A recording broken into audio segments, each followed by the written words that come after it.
Bonsoir. Oh là là là là. Et merci à Corinne, alors. Hein. Quelle présentation, le poids lourd de l'humour. Vous ne pouvez pas trouver mieux. Je vais m'asseoir parce que je me suis cassé la gueule en Vélib. Ah oui, j'essaye de faire un peu l'écolo. Vous faites un peu les écolos, il faut vers le... Mais je me suis cassé la figure. C'est pas facile à faire. Hein. Alors là, je suis venu en covoiturage, j'ai failli venir en retard. Vous avez essayé le covoiturage? Ah, c'est formidable. Seulement, il y a un truc qui disent pas, c'est que c'est le premier inscrit dans la voiture qui doit descendre le premier de la voiture. Je pars de la banlieue parisienne, le mec allait à Bordeaux. Je me suis retrouvé là-bas. Alors, je suis rentré par le TGV grande vitesse, vous savez, Paris-Bordeaux, 2h30.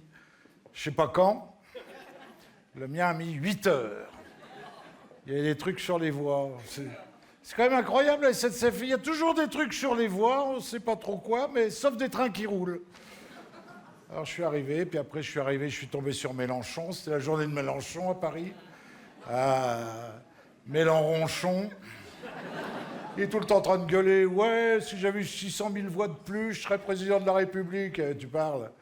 Si ma tante en avait, on l'appellerait mon oncle. Mélenchon qui voyage en classe business, c'est pas génial ça? Parce qu'il a des problèmes de fondement. Alors t'as les autres députés, les bonnes femmes et tous, ils sont dans la soute et lui, il est en classe business, lui. Marquez, c'est sûr que quand vous voyagez avec Hop, vous avez déjà pris le Hop d'Air France? Oh, c'est quelque chose. Les sièges, dis donc. Moi, je mets une fesse sur un siège et l'autre sur l'autre. Ah oui. J'ai l'accoudoir dans l'arrêt. Un trou d'air, je me fais sodomiser jusqu'à la gorge. C'est drôle, madame, oui. Le malheur des uns et tout.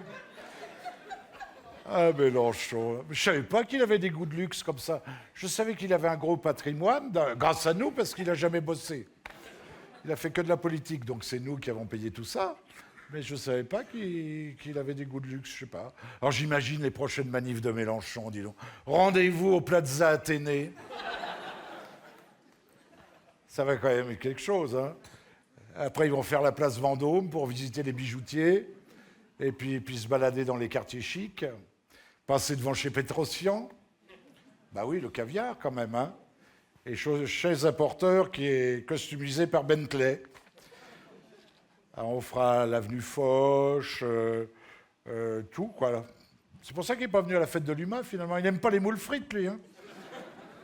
Et puis, il n'y a pas de carré d'or, enfin.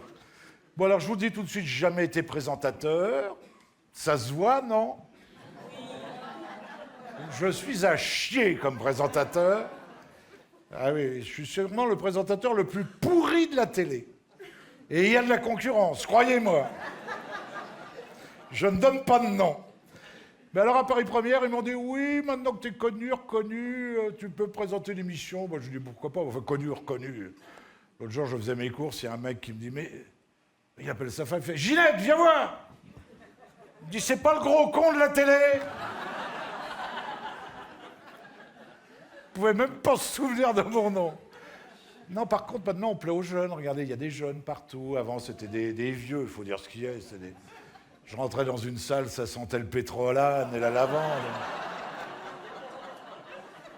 On commençait une demi-heure en retard, le temps que les déambulateurs soient garés sur le parking. Mais maintenant, il y a des jeunes, quoi. Avant, quand on me demandait un autographe, c'était toujours pour l'arrière-grand-mère qui vous a bien connu. Maintenant, ce sont des jeunes. L'autre jour, dis donc, un mec jeune, je sais pas, il avait 18 ans, quoi, un môme, branché et tout, sympa. Il vient me voir, il me dit, je collectionne les autographes de vedettes. Alors, putain, j'étais content, hein. Il me dit, vous pouvez me signer M. Pokora?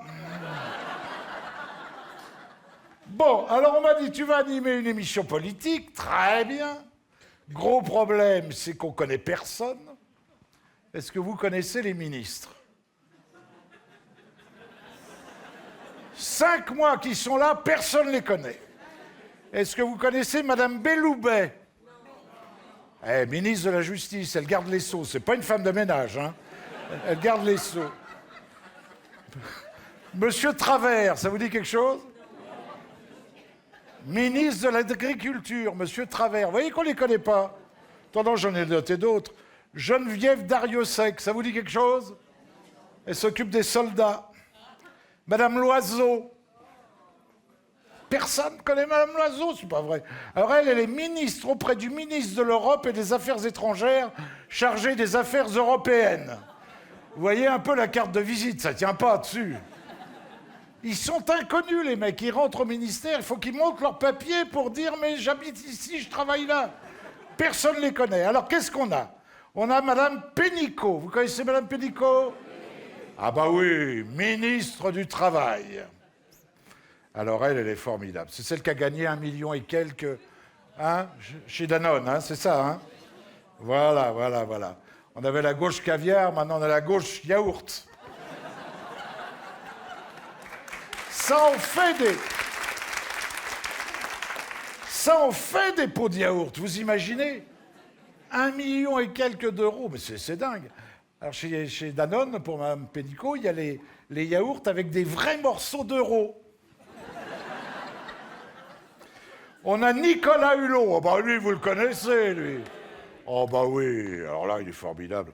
Il fait de l'hélico, mais il est écolo, alors... il souffle sur les pales pour qu'ils s'envolent.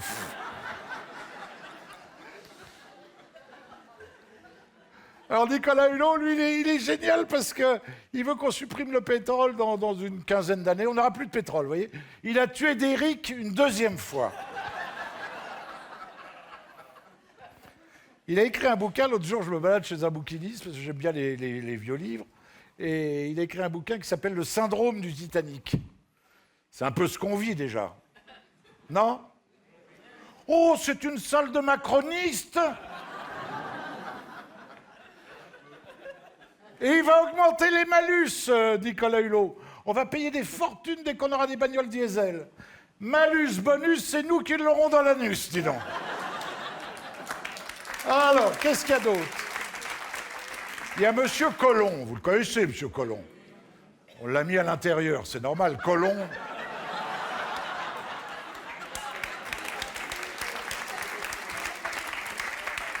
Si t'as le Collomb à l'extérieur, c'est que t'es mal en point, quand même. Collomb, il est marrant. Il vous rassure, Collomb? Oh, il est lent, il est vieux, je sais pas, hein? Ôtez-moi d'un doute, c'est pas lui qui a découvert l'Amérique?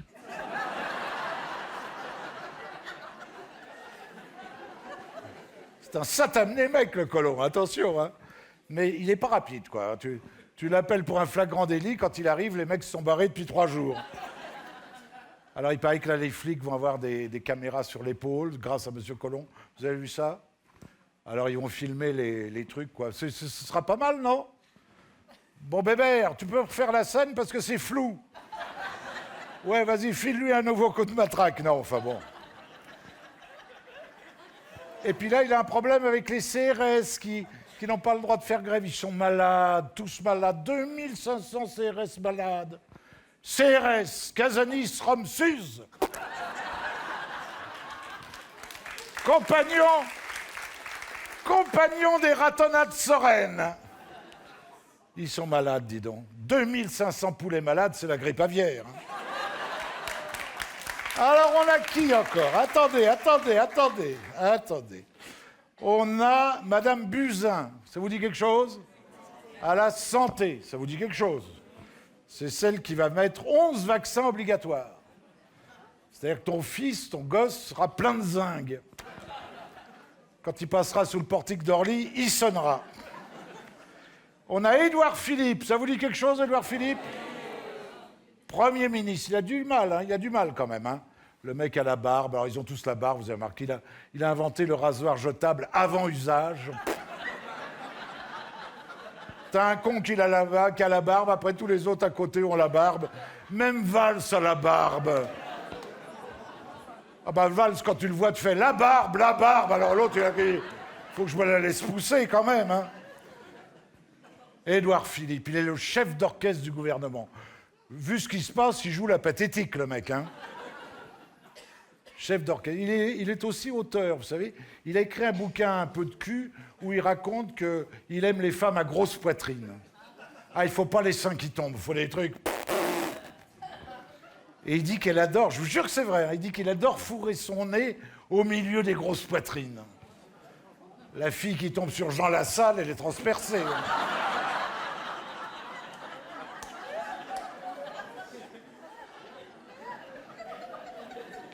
Je vous avais dit, je ne suis pas animateur. Hein. Ah non, Édouard Philippe. Alors on le confond avec Gérard Philippe. Vous vous souvenez de Gérard Philippe? Merveilleux interprète de Corneille, Gérard Philippe. Hein, t'en as un qui interprète Corneille et l'autre, il vaut pas un coup de cide. Alors t'as Hidalgo. Oh, Madame Hidalgo.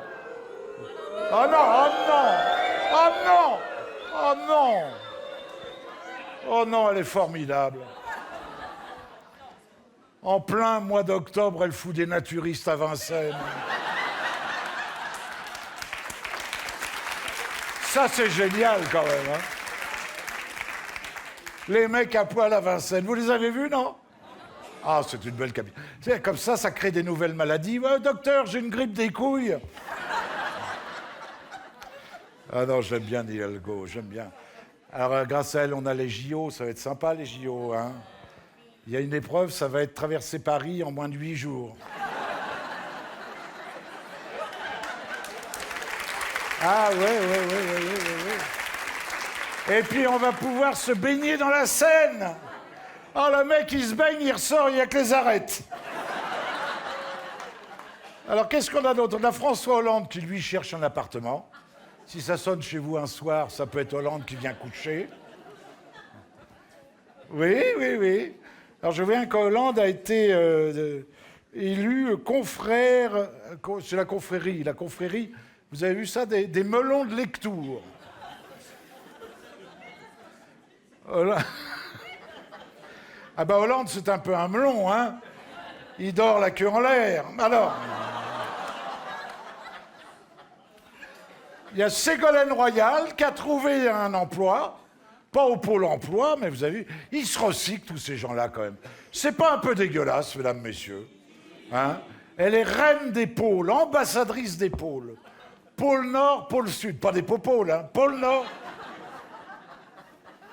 Disons, les réceptions de l'ambassadeur, ça doit sentir le poisson. Hein? Ségolène Royal, ambassadrice des pôles. Oh la vache. La gueule de la Reine des Neiges. Alors elle s'en sort, sinon au PS, bah, ça marche pas, vous avez vu ce qui se passe. Ils vendent le siège social, vous avez vu? Ils cherchent un 2 pièces dans le 20e. Il y a 3000 mètres carrés de siège social au PS. Alors Stéphane Bern, qui est monsieur patrimoine, hein? Oui, alors lui, il va en faire un musée du socialisme. C'est-à-dire qu'il va un peu arranger le truc, il va mettre une véranda à Kéna, et puis hop! Musée du social... Oh, vous verriez qu'habiter le siège social du Parti socialiste, vous? Oh là là! Mitterrand, la nuit, qui vient de gratter les pieds. Lang qui vient te rejoindre au cabinet de toilette. Tu t'assieds, tu dis, mince, j'ai mal au cul, c'est le tube de Goblinat de Cambédélis.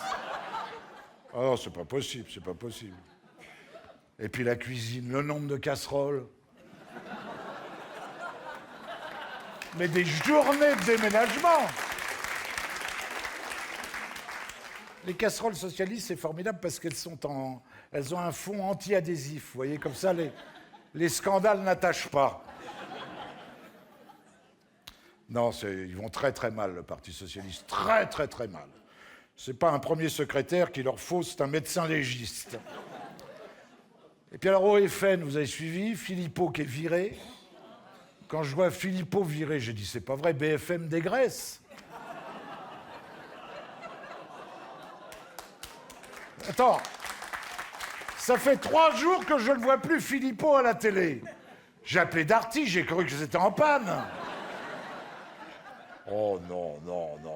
Alors, tout est parti, vous avez vu, d'un couscous. C'est une boulette, hein, aller bouffer un couscous. Alors, il a bouffé un couscous, alors les autres au FN. Il y a des amis du FN parmi vous, non?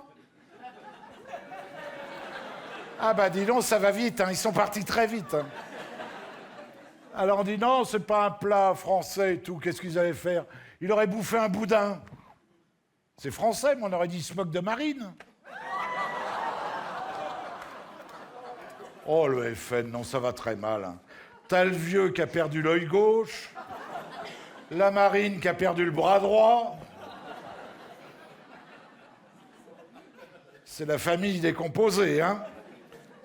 Et puis sinon, il y a Brigitte Macron. Oh, elle est formidable, là. Hein. Oh, quand j'ai vu que Macron allait aux Antilles, j'ai dit, pourvu qu'il ne l'emmène pas. Maigre comme elle est, un coup de vent, elle se retrouve en Bretagne. Oh, elle est mignonne, hein, vraiment. Alors, je l'ai vu jouer avec son chien parce qu'ils ont adopté un chien. Vous avez suivi ça? Un chien corrézien. Oui, je vous jure, il a été retrouvé à Brive. Il a été jeté d'une voiture officielle.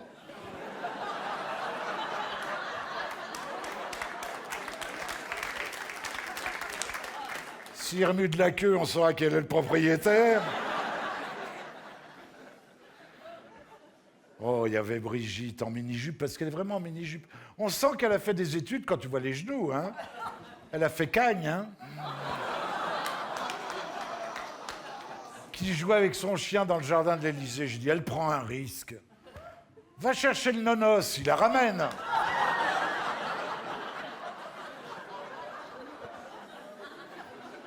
Alors, ils ont pris un chien labrador croisé griffon.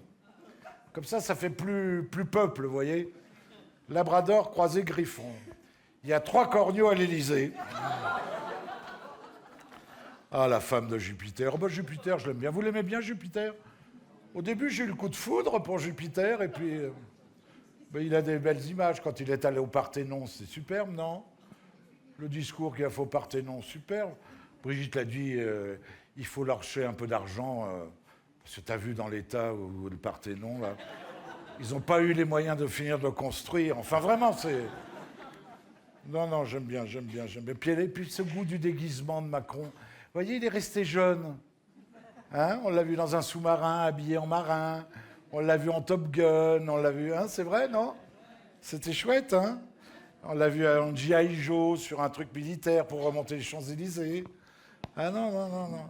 On l'a vu en tennisman. Sur un fauteuil roulant, c'est de bon goût. Ah ben, il a commencé son truc avec des revers.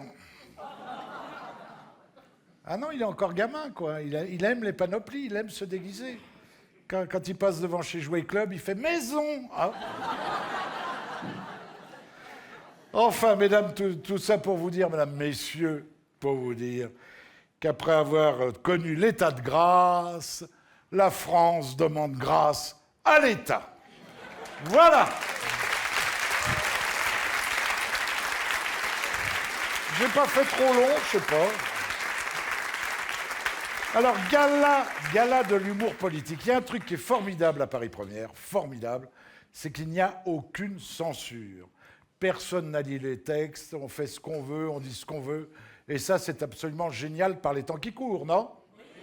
C'est formidable. Et là, j'ai invité que des amis, que des gens que j'aimais bien. J'ai invité quelqu'un que vous adorez, un imitateur. Un chasseur de pintades. Et il vient vous faire un cadeau parce que ce qu'il va vous interpréter ce soir, il ne l'a jamais fait sur scène. Alors s'il se trompe un peu, ce que je ne lui souhaite pas, soyez indulgents. C'est mon ami, notre ami, votre ami, Michel Guidoni. Michel...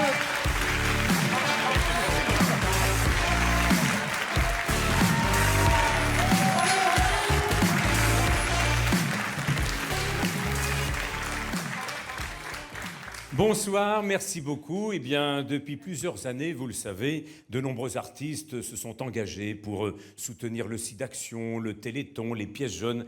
Mais il y en a aussi qui se sont investis dans d'autres causes dont on parle moins pour les soutenir ou les combattre. J'ai donc décidé ce soir de vous en faire connaître quelques-unes, en commençant tout de suite par les Jeux Olympiques de 2024, qui vont donc se dérouler, vous le savez, à Paris. Et c'est le plus sportif de nos chanteurs, Renaud, qui est toujours médaille d'or de descente, je vous le rappelle. C'est donc lui qui a décidé de nous en parler.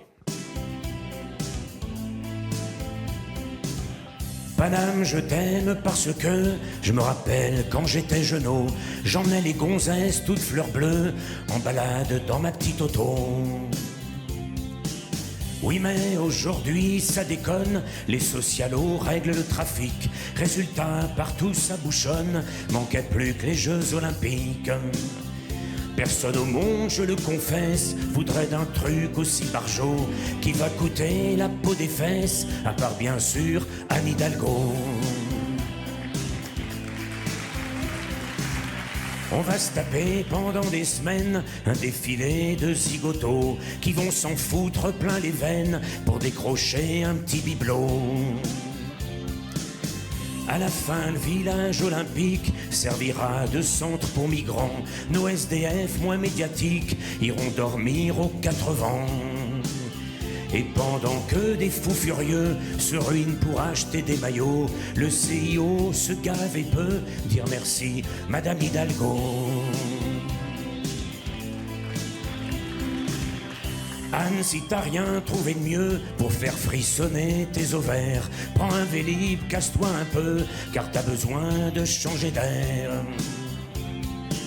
Y a le modèle de la Noé, c'est celui où y a plus la selle. Toi qui arrêtes pas de pédaler, au moins tu feras des étincelles. Moi je te suivrai comme un chien, et pour venger les parigots, ben comme réverbère quotidien, je m'offrirai Anne Hidalgo. Da-da-da.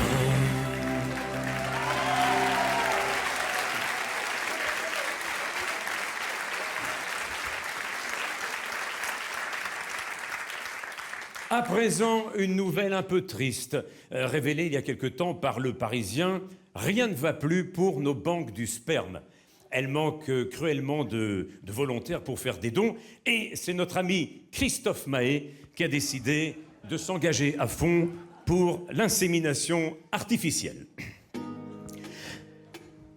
Ils sont où les branleurs? Ils sont où? Ils sont où? Ils sont où les branleurs? Ils sont où? Ils sont où? On fait l'amour et on s'en mange. Ensemble, à qui mieux mieux. Mais pour faire un don, pour faire des enfants, c'est laborieux. Car là, tout seul, faut faire semblant. Faut faire comme on peut. On a l'air con, c'est vrai, devant l'éprouvette, ouais. Et il faut faire la queue, mais... il y a des photos, ça c'est chouette, pour dresser ton bigoudi. Mais moi je suis tombé, c'est trop bête, sur le portrait de Martine Aubry. Car pour faire sortir le jus des carottes, faut prendre les choses en main. Alors, il y en a plus que 2 ou 3 qui se tripotent. Ça fait un peu mesquin. Ils sont où les branleurs? Ils sont où? Ils sont où? Ils sont où les branleurs? Ils sont où? Ils sont où? Ils sont là les branleurs, ils sont là. Je les vois chez les hauts fonctionnaires de l'État. Et il y en a, ils sont là les branleurs.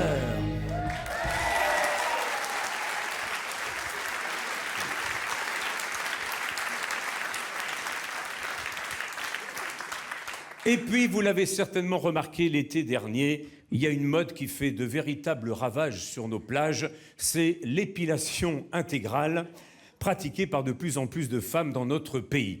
Marc Lavoine a trouvé ça horrible et il vient nous exprimer son point de vue. Un peu bizarre, même si c'est populaire, cette mode sans poil, franchement, ne me plaît guère. Ça le fait pas. À cause du string, le lisse est revenu, et du panier, le cresson ne sort plus. C'est comme ça. Pour être belle, c'est un tort. Elle se déplume sans arrêt le castor. Elle s'épile même le derrière. Elles sont plus à poil mais nues. Même les Portugaises sont fières de n'être plus touffues. Et de nos jours, sur la terre, c'est un comble et ça me tue.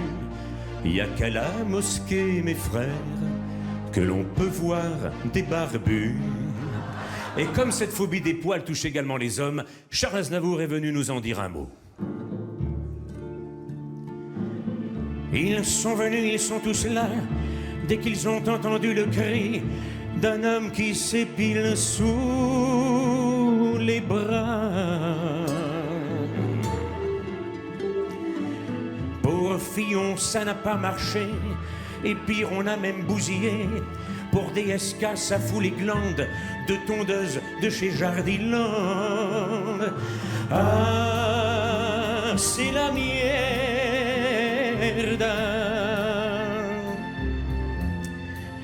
Et pour Popol, c'est la misère. Quand il se dresse dans ce désert, c'est comme une saucisse sans purée ou un M sans riz cantonné. Moi jamais, jamais, jamais on ne m'épilera.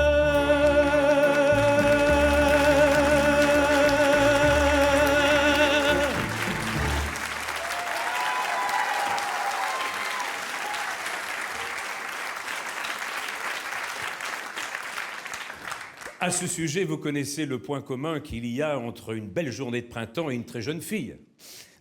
Ben, il n'y a pas un poil devant.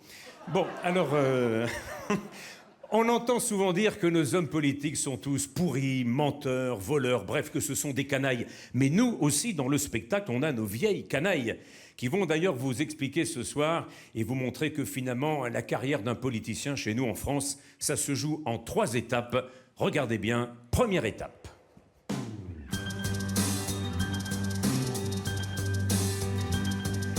Ils sont pour le communisme, ils sont pour le socialisme et pour le capitalisme, parce qu'ils sont opportunistes.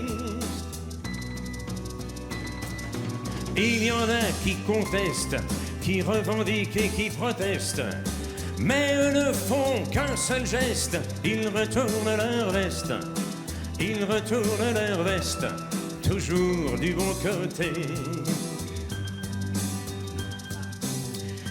Et maintenant, deuxième étape, les copains. Et là, ça se gâte. Les portes du pénitencier un jour vont se refermer. Et c'est là que beaucoup, ouais beaucoup, finiront leur vie comme d'autres gars l'ont fini. Troisième étape, hein? Ça fait mal. Quand ils se retrouvent dehors, ces vieilles canailles, les journaleux de tous bords, vieilles canailles, les poursuivent jusqu'au bout et les traînent dans la boue. Ils sont bien vite démolis, aux vieux bandits. Puis on les met dans une tombe, ces vieilles canailles. Tous les Français font la bombe, vieilles canailles. À coups de petits verres d'eau de vie, la plus belle cuite de notre vie. Sûr, c'est pour leur funérailles, vieilles canailles. Alors il y a Balkany, quand Isaac, Cambadélis, Hidalgo, j'en oublie, c'est sûr, mais en tout cas, ce sont tous des vieilles canailles.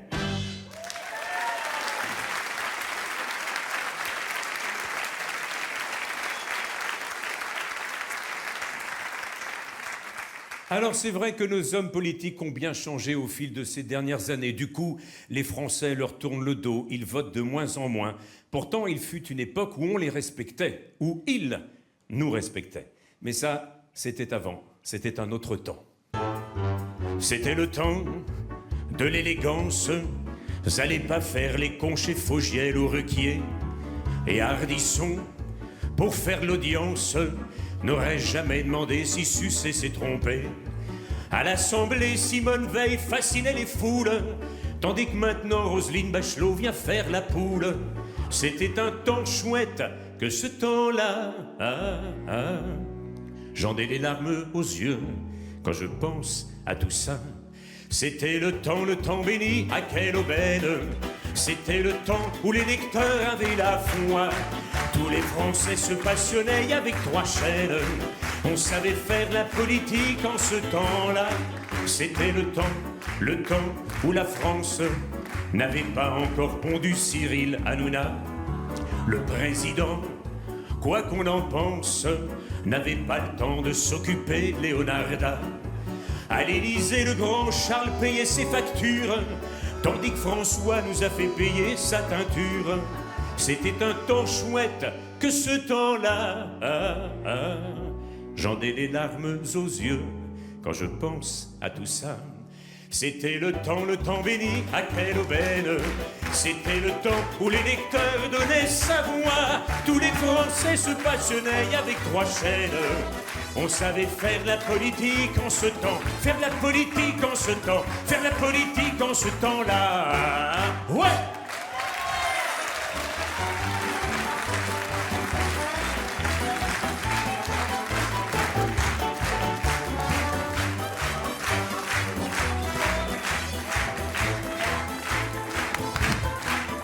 Michel Guidoni. C'était génial, tu t'es pas gouré, rien. Je me suis même pas trompé. Où il est ton Merci en tout cas, vous êtes super Où il est ton chapeau de Mahé? Ah ben j'ai revendu. On avait en location juste pour l'émission. Ah, tu l'as redonné à une Oui. fan? Pas une pintade. Ah non, mais j'aurais voulu l'essayer. Parce que Ah ça oui? avait l'air Mais pas si on mal. le retrouve, Joël, tu peux le ramener pour Bernard. Joël, tu as le chapeau de M. Mahé? Oui. Là, tu lui fais faire des kilomètres. Oh oui, bien, Joël. Ah, voilà, tiens. Allez, vas-y, mets-le. Bah je suis ouais, sûr que tu ouais. ressembles à Marcel Zanini. C'est ce que je disais. Quoi, Marcel Zanini? Non, moi, la seule différence avec toi, c'est que si je le mets là, il tient tout seul. Je croyais que tu allais dire, il tient pas. Eh, Michel, tu vas nous faire un peu de Sarko quand même, non? C'est son image de marque. La direction de Paris Première réclame Sarkozy. Non, écoutez, monsieur Mabille, bon. Comment tu fais? C'est un métier. Oh, dis donc, mais Merci. attends. Eh, Les gens, même encore, ils se souviennent de moi. Vous avez vu ça? Il Oui. imite Renaud, il a les mêmes godasses. Aussi. Montre. Ah, c'est Par contre, le beau. costume, c'est François Fillon qui me l'a offert. En tout cas, je suis très content d'être à votre émission ce soir, vas-y, Bernard vas-y. Mabille, parce que ça me fait beaucoup rire. Vous avez beaucoup de talent. Il y a 2 comiques que j'apprécie par-dessus tout avec Carla, c'est vous et Mélenchon. Franchement. Merci.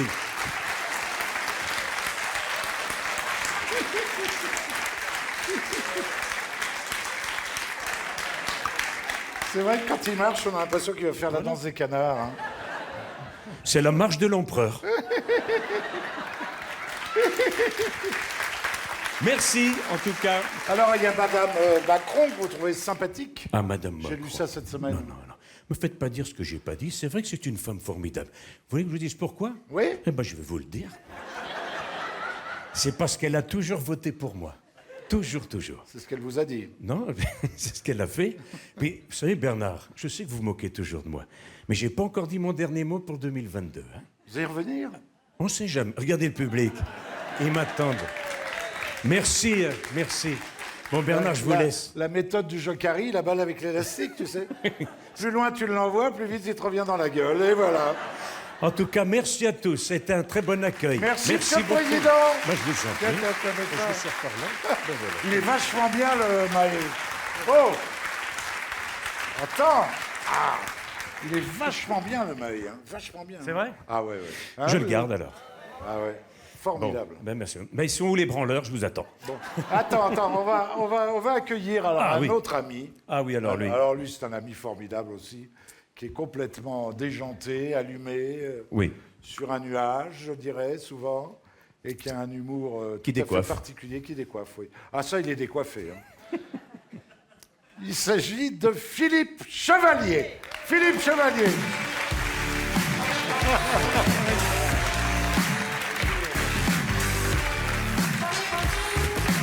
Merci beaucoup.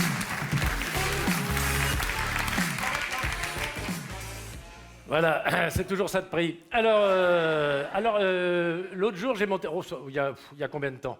Oh, il y a à peu près 1 an. Je vais raconter cette anecdote. Le téléphone sonne chez moi, mais pas sur mon portable, il sonne sur un téléphone fixe. Alors souvent, ce sont des démarcheurs hein, pour la publicité. Hein, c'est souvent « Bonjour, c'est Vanessa, je suis votre conseillère porcelaine de Limoges. » Bon. Alors vous êtes content d'apprendre que vous avez une conseillère porcelaine de Limoges qui doit vous vendre de la vaisselle cassée, j'imagine. Enfin bref. Enfin, dans ces cas-là, moi, je reste muet, hein, comme Bernardo. Il y en aura d'autres, il y en aura d'autres. Alors là, en l'occurrence, c'était une voix charmante, féminine, hein, très charmante. Alors, j'avais que le ramage, hein, j'avais pas le plumage, parce que j'ai pas l'écran avec la photo de la fille. Bon, très sympa. Bonjour, monsieur Chevalier. Bonjour, madame. Je suis journaliste. Oh, bon, je mais une journaliste. C'est formidable. Alors, elle me dit, vous avez été sélectionné. Ah, ben, je dis, tant mieux, qu'est-ce que je gagne? Elle me dit, vous gagnez à être connu. Ce que j'ai trouvé pas terrible pour une journaliste, enfin bref. Et elle m'a dit, voilà, je suis journaliste dans un grand quotidien de province, distribué en province. Alors je vous dirai pas lequel c'est, hein, c'est un journal qui est vendu dans l'ouest de la France. Non, alors c'est pas Sud-Ouest, non, c'est Ouest-France. Voilà, c'est Ouest-France. Ah, j'ai très bien, elle dit, cher monsieur, là j'avais du cher monsieur, est-ce que vous voulez répondre gentiment à une sorte de questionnaire de Proust? Alors, je dis, madame, vous m'honorez infiniment, je suis très flatté, mais enfin, vous savez, moi, je ne connais pas très bien Proust, j'ai même, d'ailleurs, jamais lu Proust. Bah non, j'avais pas de temps à perdre. Et elle me dit, non, mais vous savez, c'est pas très compliqué, il faut répondre simplement très vite, très rapidement. Je dis, bah, c'est grand bien. Vous répondez sans réfléchir. Alors, je dis, bah, alors, si c'est sans réfléchir, ça va. Alors, vous savez, le questionnaire de Proust, ça m'explique un petit peu ce que c'est. D'ailleurs, en réalité, Proust n'a pas grand-chose à voir là-dedans. C'est ce qu'on voit surtout, alors pas tellement dans les quotidiens, mais surtout dans les magazines, style magazine féminin, style Le Figaro Madame, Elle, Biba, Marie-France, Marie-Claire, enfin, toute cette presse féminine intellectuelle. Et ce sont des questions du style, alors, si vous étiez un animal, qu'est-ce que vous seriez? Si vous étiez un arbre, qu'est-ce que vous seriez? Si vous étiez un sentiment, qu'est-ce que vous seriez? Si vous étiez une couleur, qu'est-ce que vous seriez? Si vous étiez une fleur, enfin des trucs pour bonne femme, quoi, hein? Bon, non, mais mesdames, vous avez le droit de vous distraire, hein, quand on est désœuvré. Et alors je dis banco, et la première question qu'elle me pose, c'est quel est le principal trait de votre caractère? C'est pas facile, hein, quand il faut répondre comme ça à brûle pour point. Hein, ben là, je me suis pas déballonné, j'ai dit, madame, le principal trait de mon caractère, et j'ai toujours été comme ça, et ça l'est encore aujourd'hui, 1 an après, je ne le regrette pas d'avoir dit ça, et c'est vrai, c'est le courage. Oui, madame. Je suis... Ah oui, oui, et je lui ai dit pourquoi, j'ai toujours été... Ah oui, moi, j'ai pas eu peur de lui dire, hein. Moi, c'est le courage. Je n'ai jamais eu de ma vie, et dans ma vie, peur d'un plus petit que moi. Un plus grand, un plus gros, un plus fort, un plus balèze, un patron, un responsable, ça, je les respecte. Alors là, je suis larvaire, hein, je peux même dénoncer s'il faut. Mais un plus petit, ça me fait pas... Et je donne un exemple, j'ai dit, voilà, avec mon épouse, nous avions été invités 3 semaines avant dans un dîner à Paris, en ville, chez des amis, forcément, etc. Et à un moment donné, quelqu'un a manqué de respect à ma femme. Ah, alors là, si on manque de respect à mon épouse, là, c'est pas la même chanson. Ah non, alors là, je suis devenu teigneux, hein. Ah, je me suis levé de mon siège, le gars, je lui ai foutu une torgnole, il est tombé raide, étalé. Ah bah ça a créé un froid. Bah oui, bah les parents étaient pas contents, il avait 5 ans. Alors après, elle m'a demandé quel est le trait de caractère dont je suis le moins fier. Bah là, j'ai dit la sensibilité. Et oui, madame, moi je suis trop sensible. Quand Miss France a été élue, j'ai pleuré toute la nuit sur mon oreiller en regardant la tête de ma femme. Après, elle m'a demandé ce que je voulais changer chez moi. Bah j'ai dit mon canapé. Après, quel est votre geste écolo? J'ai dit économiser l'eau. Elle m'a dit bravo, qu'est-ce que vous faites pour ça? Ben, je dis à table, je ne bois que du vin. Et puis alors, après, elle m'a demandé une question un petit peu spéciale qu'on pose souvent, me dit-elle, en général, aux jeunes actrices qui ont fait un premier film. Bah, je ne suis pas une jeune actrice. Quels sont les 3 basiques de votre dressing? J'ai dit, pardon madame, vous pouvez répéter la question, les 3 basiques de mon dressing? Alors déjà, pour commencer, sachez que je n'ai pas de dressing chez moi, c'est trop petit. Et qu'est-ce que vous entendez par basique? Oh, j'avais bien compris le truc, mais enfin, ça me plaisait à moitié. Elle me dit, quelle est la manière que vous avez le plus fréquemment de vous habiller? Je dis, madame, pourquoi ça vous regarde? Pourquoi ça vous regarde? Enfin, est-ce que je vous demande, moi, si votre grand-mère fait du vélo? Ah, j'étais pas content, j'étais furieux. Hein. Alors, elle m'a quand même dit, on veut savoir si vous portez des jeans ou des baskets. Je dis, mais qu'est-ce que ça peut vous faire que je mette des jeans ou des baskets? Après, elle me dit, est-ce que vous êtes plutôt polo, plutôt chemise? Je dis, mais madame, le jour que je mets une chemise, je suis chemise. Le jour que je mets un polo, je suis polo. Alors, il m'arrivera effectivement de mettre un polo un jour et après, je mettrai par-dessus une chemise. En revanche, si je commence par la chemise, jamais je ne mettrai un polo. Bah, ça me ferait des manches ballons. Ça va? Alors après, elle me dit, quel est le comble pour vous de la vulgarité? Je dis, madame, c'est très simple. La vulgarité pour moi, c'est d'avoir des auréoles sous les bras, même si on ne transpire que de la tête. Après, elle m'a dit, quelle est votre fleur préférée? J'ai dit, la fleur de tiare, c'est bon pour le transit. Ensuite, à quel moment appréciez-vous le plus vos voisins? J'ai dit, comme tout le monde, hein, quand ils déménagent. Et après, pouvez-vous me parler, me citer une action dont vous avez été fier dans votre vie? J'ai dit, oui, madame. Avoir dit à une femme au restaurant, dans un dîner en tête-à-tête, ah, cher ami, vous seriez jolie, je vous inviterais, mais là, ça va pas être possible. Ah ben, on a de l'éducation, on n'en a pas, hein. Après, elle m'a demandé, ah oui, quelle était la rencontre qui m'avait le plus marqué? J'ai dit le Dalai Lama. Et j'avais à peine prononcé ce mot de Dalai Lama, ce nom sacré, que là, oh, je sentais qu'elle était abasourdie. Elle m'a dit, comment? Vous avez rencontré le Dalai Lama au Tibet? J'ai dit, ben non, pourquoi au Tibet, aux eaux de Vincennes? Mais il m'a craché dessus, quel chameau. Et après, elle m'a demandé, ah oui, quel était le métier que j'aurais voulu faire si je ne faisais pas le métier que je fais? J'ai dit, j'aurais voulu être aviateur dans l'armée. Oui, parce que comme j'ai les pieds qui gonflent, j'aurais pu devenir chef d'espadrille. Après, elle m'a demandé quel était mon peintre préféré. C'est pas facile, ça. Hein, moi, j'ai une formation, hein. Enfin, je suis pas très calé en histoire de la peinture. Donc, j'ai séché, ce qui était normal pour la peinture. Là, elle a été très gentille, elle m'a aidé un peu, malgré l'algarade que nous avions eue à propos des manches ballons et tout ça. Elle me dit, non, mais on veut simplement savoir si vous êtes plutôt Léonard de Vinci, Picasso, Goya. J'ai dit, ah bon, elle peint, la chanteuse? Mais oui, il paraît même qu'elle peint debout, c'est pour dire.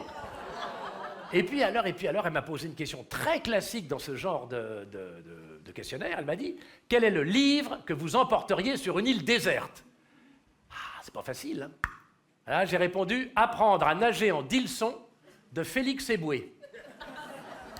Et puis alors, la dernière question qu'elle m'a posée dans ce questionnaire de Proust, enfin qui est un succédané du questionnaire de Proust, c'est la question que posait Bernard Pivot dans ses émissions culturelles, Bouillon de culture, apostrophe, etc. Et alors, il avait un grand écrivain à côté de lui, il lui disait, alors à la fin du questionnaire, il dit « Cher maître, cher monsieur, Marcel, mon ami, ma tante ».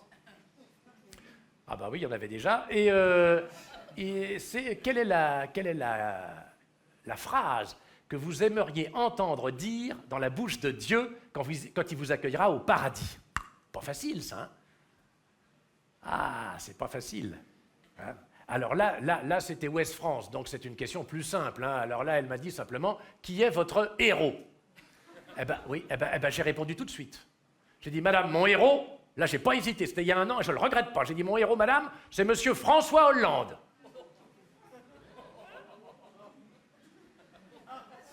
Oui, je sais, on n'est pas nombreux, oui. Et j'ai dit pourquoi? Parce que son parcours est un exemple pour ceux qui n'ont l'air de rien et qui n'en pensent pas plus. Et puis, quel courage politique! On l'a vu il y a quelques mois, hein, récemment. C'est quand même le seul président de la Ve République qui ne s'est pas représenté à l'élection alors qu'il n'avait aucune chance de la gagner. Alors, à propos de M. François Hollande, j'ai un scoop là, dont je vais vous faire part maintenant. C'est un ami qui vient de me téléphoner en me disant que, alors c'est officiel, vous allez pouvoir, quand vous rentrerez chez vous, vous allez voir, vous allez allumer votre télé, lire les journaux demain, vous le verrez. C'est une décision qu'il a prise juste avant de quitter l'Élysée. Il a décidé de l'endroit où il allait se faire enterrer. Alors j'ai appris, alors on lui souhaite pour petit père que ce soit le plus tard possible, évidemment, hein, dans 40 ou 50 ans, maintenant on vit très vieux. Et alors il fallait qu'il prenne cette décision juste avant de passer le relais à Emmanuel Macron. Et donc sa décision maintenant est rendue publique. Il a choisi, François Hollande, de se faire enterrer au Mont Valérien. Ah, il se mouche pas du pied, pépère, hein, c'est quand même un haut lieu de la résistance posthume. Enfin lui, il a résisté quand même pas mal hein, pendant 5 ans.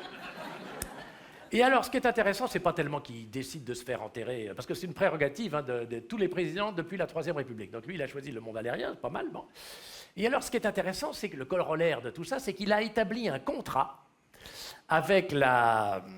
Ah, avec la folle de Chaillot, la maire de Paris. Oh non, bah, elle est quand même starbée, celle-là. Hein. On peut plus rouler, on peut plus... Bah non, mais c'est vrai, il y a le marathon de Paris, il y a le semi-marathon de Paris, il y a le quart de marathon de Paris, il y a le marathon de ceux qui ont la plume dans le cul, il y a la... Bon... On n'en finit pas.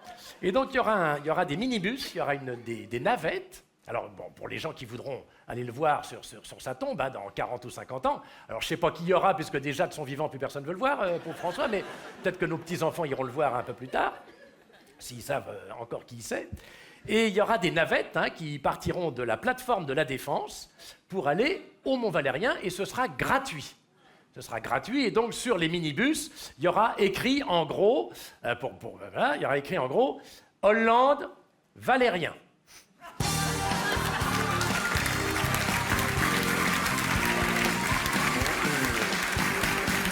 Merci. Merci à vous. Philippe Chevalier. Voilà. Ah, mon cher Bernard. C'est bien, hein? Oh, bah, c'est bien, hein? Ça faisait longtemps que tu n'avais pas entendu rire comme ça. Ah, hein. bah oui, ça fait... Oh oui, oh oui. Philippe Chevalier qui est au théâtre d'Edgar. Je suis au théâtre Il d'Edgar. a sorti un bouquin. Hein, J'ai sorti un bouquin qui s'appelle chroniques. Les Français et moi. Voilà. Et alors, tu te penches un peu sur les dires des gens Alors, sur les Internet Français et tout moi, ça. c'est un petit peu le point de vue que j'ai de nous autres pauvres Français confrontés à la sophistication technologique, aux défis de la France d'aujourd'hui hein, et de la France de demain. Exemple. Enfin, la France de demain, on ne la connaît pas, mais... Exemple. On n'a pas un truc à dire, mais tu n'as pas de papier. Non. t'as pas Si, pour Internet. Oui. Ah bah si, mais toi, je sais que tu es un grand fan d'Internet. Ah bah oui, moi je... Mégabit. Eh ben oui. Ah oui, t'es un super geek. 6 enfants, mégabit et code PIN. Ah bah oui. Alors justement, j'ai découvert... Non mais alors j'ai découvert, je voulais t'en... J'ai découvert Ah, là... bah voilà, t'as un papier évidemment, quand même. j'ai un papier, bah évidemment. Alors j'ai découvert un site qui est merveilleux qui s'appelle La Voix de Bismarck. Alors dans ce site, on explique comment Bismarck a été... Vous savez, le gars qui avait le casque à pointe et les moustaches, qui nous avait foutu Oui, la on branlée connaît, en on 70. connaît Bon, voilà, bon. Bismarck, oui. Et alors, il avait été enregistré Le quand hareng. Thomas... Oui, il avait enregistré sa voix au moment de Ils la... avaient un hareng, les Allemands. Oui, bien sûr, Nous, on a un macro. Oui, c'est ça, voilà. Le hareng Bismarck, oui, pas, tout le monde ne connaît pas, mais enfin c'est sympa quand même, oui, c'est très bon. Ben, il y a aussi la morue, mais on ne dira pas qui. Et alors, il avait enregistré sa voix sur un cylindre de cire, et cette voix a disparu. Et les Anglais, qui sont quand même très fortiches, ont réussi à exhumer cette voix. Alors ça m'a donné l'idée d'imaginer ce qu'auraient pu dire nos illustres... Je t'écoute, hein, je t'écoute. Oui. Ce qu'aurait pu dire... Ça ne m'intéresse pas, mais Oui, je non, mais je t'écoute. comprends. Non, faut dire, mais non. D'imaginer ce qu'auraient pu dire nos illustres prédécesseurs hein, du monde de nos ancêtres. Fais hein. comme si tu étais tout Oui, seul. hein. oui, non, mais il n'y a pas de problème. Non, mais là, c'est l'introduction. Alors, il vaut mieux que tu ne sois pas là. Et alors, donc, ce qu'ils auraient pu dire si on leur avait mis un micro sous le nez. hein. Voilà, Par exemple, alors. imagine, il y a 2000 ans, ce qu'aurait dit Vercingétorix. Vous avez compris quelque chose? Ben si on avait mis un micro, il y a 2000 ans à quelqu'un, et qu'on ait gardé la voix. Ah, Vercingétorix, il aurait dit « Allez-y, déjà !»« Oh, excusez-moi, c'est là que je descends. » Ouais. T'arrives à faire rire avec des conneries comme ça? Bah écoute, la preuve, oui, ça marche, oui. Et Jules César aurait dit je suis venu, j'ai vu, j'ai vaincu. C'est plus pratique pour s'asseoir. Clovis, avec Clotilde. C'est Clotilde, l'épouse de... Oui, l'épouse de, bien sûr, Mon Clotilde. épouse, oui. on a acheté un pavillon. Non, mais attends, quand je pense que moi, je passe des heures à essayer d'écrire. Ah oui. Ah mais ça m'a pris 6 mois. hein. On a acheté un pavillon près de Soissons, mais alors là, qu'est-ce qu'il y a comme vase?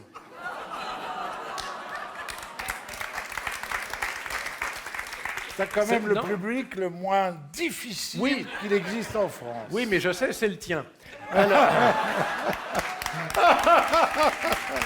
Allez, vas-y, vas-y. Allez. Ah bah oui, parce On que... nous attend, on nous bah attend, oui. Dagobert. Ah, qu'est-ce qu'il aurait dit Dagobert? Il dit, ah bah je l'ai pas vu venir. C'est bien simple, j'ai même pas eu le temps de me retourner. Bah oui, Pourquoi forcément. Bah, il Pourquoi avait mis sa culotte à l'envers. Ah ouais. Ah bah il y a quand même du subtil, attention. Hein. Ouais. Roland à Roncevaux. Faites quelque chose, docteur, j'ai mon corps qui me lance. Charles Martel. Je vais ouvrir une crêperie à Poitiers. Que des galettes de sarrasin. Pépin le Bref. Je ne dirai qu'un mot. Louis XI, j'aime bien. Attends, Oui. explique. Ah bah, ça va de soi, Pépin Le le Bref. Bref. Bah oui. Ah, tu vas pas expliquer quand même, c'est un bon public, c'est pas un public de demeurer. Même s'il reste. Pépin le Bref. Non, mais il n'y a pas eu de rire. Pépin le Bref. Mais il n'y a pas eu de rire, mais si, mais Attendez, je recommence. le public apprécie en silence. Avec bah. les grands textes, c'est toujours comme ça. Hein. Pépin le Bref, je ne dirai qu'un mot. Oui, mais là, oui. Ah bah voilà. Bah oui, mais Non mais il fait de la retape, alors Non, mais- évidemment. hein. tout vient de Dis- l'interprète. Oui, donne des billets tant qu'il y est. Alors, Louis XI, j'ai toujours aimé les jeunes, surtout les fillettes. Alors t'as vu toi la réprobation? Bah oui, c'est normal, c'est pas très moral. Jeanne d'Arc. Je leur ai pourtant dit, le chauffage par les pieds, ça me donne des varices.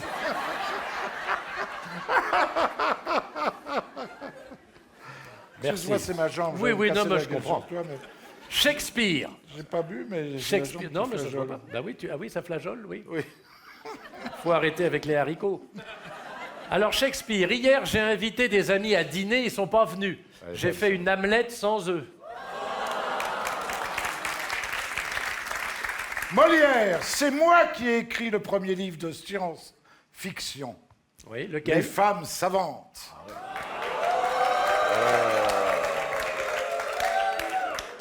Ah, il n'y a pas à faire Moi- où, hein, moi- c'est comme ça. Moi, hein. ma femme est très intelligente. Bah oui, c'est bien. Parce qu'elle commence toutes ses phrases par comme dirait mon mari. Non, ça lui évite de dire des conneries, oui, madame. Louis XIV. Je suis peut-être le roi soleil, mais il y en a plus d'une qui a vu ma lune. Louis XVI. Oh, j'ai encore oublié mes pantoufles. Mais j'ai plus ma tête. Mais non, pour petit père. Marat. J'ai peut-être pas fait d'alpinisme, mais j'ai été le premier de cordée. Napoléon, elle est bonne celle-là. Oh bah, elles sont toutes bonnes. C'est pas compliqué, elles sont toutes bonnes. J'ai pas envie de déménager, je suis logé dans un très bon appart. Oh, elle est excellente, excellente, Philippe. Excellente. Sa sainteté le pape Pie VII. Oh non, pas d'allusion. Non, non, non, non. Je descends directement de l'empereur Vespasien. Ça vous la coupe, hein? Chateaubriand. J'en ai marre qu'on parle de moi qu'au restaurant en prenant la commande. Victor Hugo. Oh là là, qu'est-ce que j'ai mal au dos. Oh, ça doit être une hernanie discale. Ah, j'aurais bien voulu la faire celle-là. Ah bah oui, bah elle est pas facile, hein, bah, pas tout le monde a Victor compris. Hugo. Bah oui. Oh, qu'est-ce que j'ai mal au dos. Ah oui. Ça doit être une hernanie discale. Ouais. Ouais. Oui, c'est un Victor Hugo un peu campagnard. Ouais, un peu enveloppé. Ouais. Alexandre Dumas. C'est pas parce que je suis métisse que j'ai écrit les 3 moustiquaires. Non, c'est parce que je suis métis. Ah, c'est pardon. Oui, excuse-moi, c'est- ouais, ouais. Bon, ça n'a pas d'importance. Je suis ça fait- emporté par, par le ton style. lyrisme, le style. Oui. Ingres, c'est pas la peine de faire c'est pas la peine de faire de la peinture pour être connu pour son violon. Géricault, c'est pas la peine de faire de la peinture pour être connu pour sa... Trompette. Bravo, madame. Oui. Elle est où la dame à qui il faut que je dise Bah, bravo? je sais pas, il y a une dame normalement, on lui avait donné un billet avant, mais je sais pas la part. Tolstoï, en ce moment je prends des vitamines parce que je suis guère épais. Margaret Mitchell, c'est après avoir mangé un bon cassoulet que j'ai écrit autant d'emporte le vent. Bien celle-là. Frédéric Mistral. Frédéric Mistral. Pareil. Marcel Proust, une lettre en moins à mon nom et je ne faisais pas carrière. Et enfin, Et, Bouddha. non, mais attends, il y a Pasteur aussi. Oh, il y a Pasteur, je Il y a l'oubliais, Pasteur. Pasteur. Alors, Oh. Pasteur, le lait Bah pasteurisé, oui, le enfin, vaccin, tout ça. J'ai déjà raté Pasteur cet après-midi, je suis descendu à Montparnasse. Ah oui. Bon, c'est pas loin, Alors, c'est dans le quartier. Pasteur. Alors Pasteur, il aurait pu dire, moi je les comprends, les jeunes de banlieue. Ils ont la rage. Faudrait peut-être les piquer, non? C'est pour ça que tu m'as... Oui. C'est ce que tu voulais dire? Ah bah oui. Alors, On approche de la fin. Enfin, la mienne. oui. Bouddha. J'ai fait le régime du camp, c'est un bide. Bravo, mon cher Bernard. Bravo, mon cher Philippe. Bravo, Bah oui, Philippe. c'est de la politique. Merci d'être venu. Ben, Bah oui, merci d'être venu. C'est moi que je te remercie Alors de là, m'avoir c'est accueilli. le grand moment de la soirée. Ah Je ne bah veux pas oui. dire que tu es nul Non, ni non, rien, c'est le grand moment et on va vous dire pourquoi. là, c'est le grand moment de la soirée. Peut-être la meilleure femme humoriste que vous connaissiez. Assurément. Assurément. Et en tout cas, la meilleure femme humoriste ce soir, puisqu'elle est la seule. Qu'est-ce que t'es con, mais c'est pas vrai. Elle est la seule sur le plateau aujourd'hui. Elle n'a pas eu peur de venir affronter des gars comme toi. En tout cas, c'est une gentillesse qu'elle oui. nous fait. Oui, Je suis vraiment très heureux qu'elle participe à ce programme. oui. Elle ne l'est peut-être pas aussi, je ne sais Ah pas. si, Elle bah, attends, moi je l'ai vue, elle m'a fait ses confidences elle dans nous la a loge. entendu, oui, mais Elle elle est nous a entendu. ravie. Il s'agit de qui? De Anne Roumanoff. Voilà. Anne Roumanoff.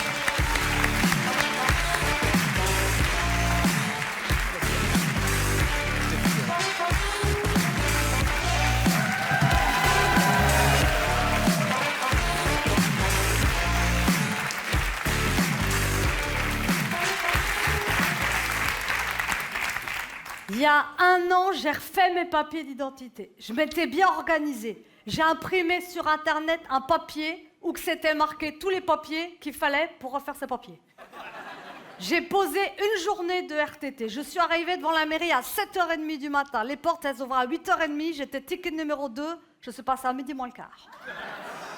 J'arrive devant la dame. Je dis « Bonjour madame, j'ai amené tous les papiers pour refaire les papiers. » Et là, la dame, elle me dit « Malheureusement madame, il va manquer un papier. » Ben, j'ai dit pourtant, madame, j'ai amené tous les papiers qui avaient marqué sur le papier d'Internet. Elle dit oui, mais sur Internet, ils ont oublié de mentionner un papier. On leur a envoyé un papier pour leur signaler, mais ils n'en ont pas tenu compte. Là, je repars chez moi. Je laisse passer 15 jours pour faire retomber la pression. Je prends le papier qui manque. Je repose une journée de RTT. Je refais la queue. J'arrive devant la dame. Je dis, madame, je pense que ce coup-ci, j'ai tous les papiers. Et là, la dame me dit, oui, vous avez tous les papiers, mais où sont les photos? Je m'étais tellement concentrée sur les papiers que j'avais oublié les photos chez moi. Et là, la dame, elle a été humaine. Comme quoi, derrière chaque fonctionnaire, quand on gratte, il y a un cœur qui bat. Elle m'a dit, madame, personne ne le sait, mais il y a un photomaton dans les sous-sols de la mairie. Vous prenez l'escalier B, l'ascenseur F, vous allez au bout du couloir, vous descendez 4 marches, vous tournez sur la gauche, vous allez sur la droite, vous verrez, c'est pas indiqué. Ça m'a mis 2h28 pour localiser le photomaton. Là, je me suis aperçue que je n'avais pas les bonnes pièces de monnaie. Je suis remontée à la surface en 47 minutes. J'ai fait la monnaie. Je suis redescendue en 22 minutes. J'ai fait les 18 photos. Le temps que je remonte à l'air libre, il était 14h57. La mairie venait de fermer. Avec moi à l'intérieur. L'avantage de dormir sur place, c'est que le matin, j'étais ticket 0000. Dès 7h du matin, je me suis assise sur le siège en face de la dame. Elle est arrivée à 9h pile. Elle a fait une pause café jusqu'à 9h15. Elle a discuté avec sa collègue jusqu'à 9h30. Elle a lu ses mails jusqu'à 9h45. Elle a ouvert son courrier jusqu'à 10h. Elle a fait une deuxième pause café jusqu'à 10h15. Quand elle est revenue s'asseoir à 10h15, j'ai dit « Excusez-moi, madame. J'ai bien le droit de souffler un peu, non ?» Et à 10h45, elle m'a dit « À nous ». J'ai dit « Madame, je pense que j'ai amené tous les papiers, tous les photos. » Et là, la dame a dit « Madame, je vous félicite. C'est rare que les gens aillent aussi vite pour réunir tous les papiers. »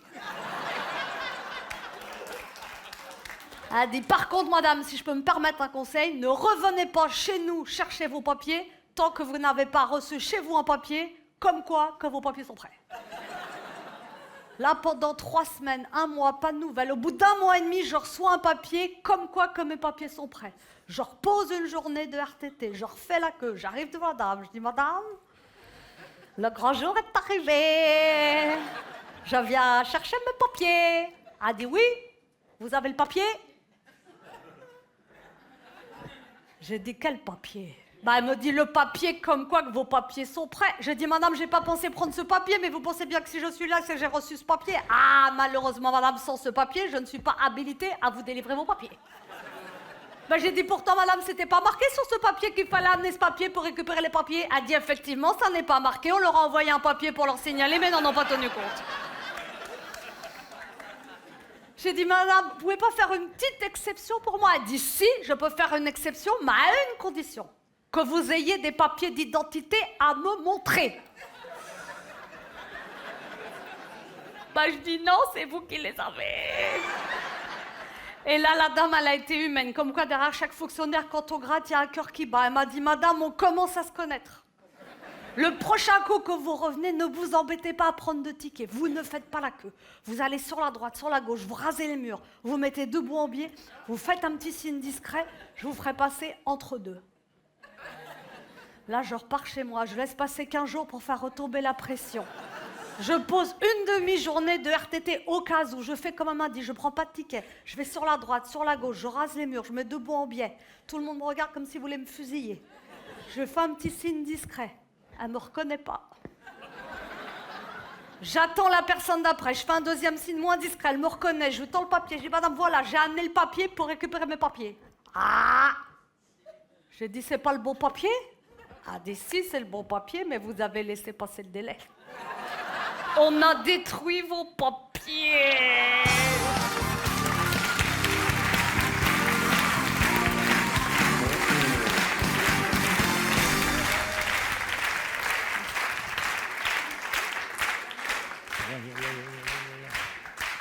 Anne Roumanoff.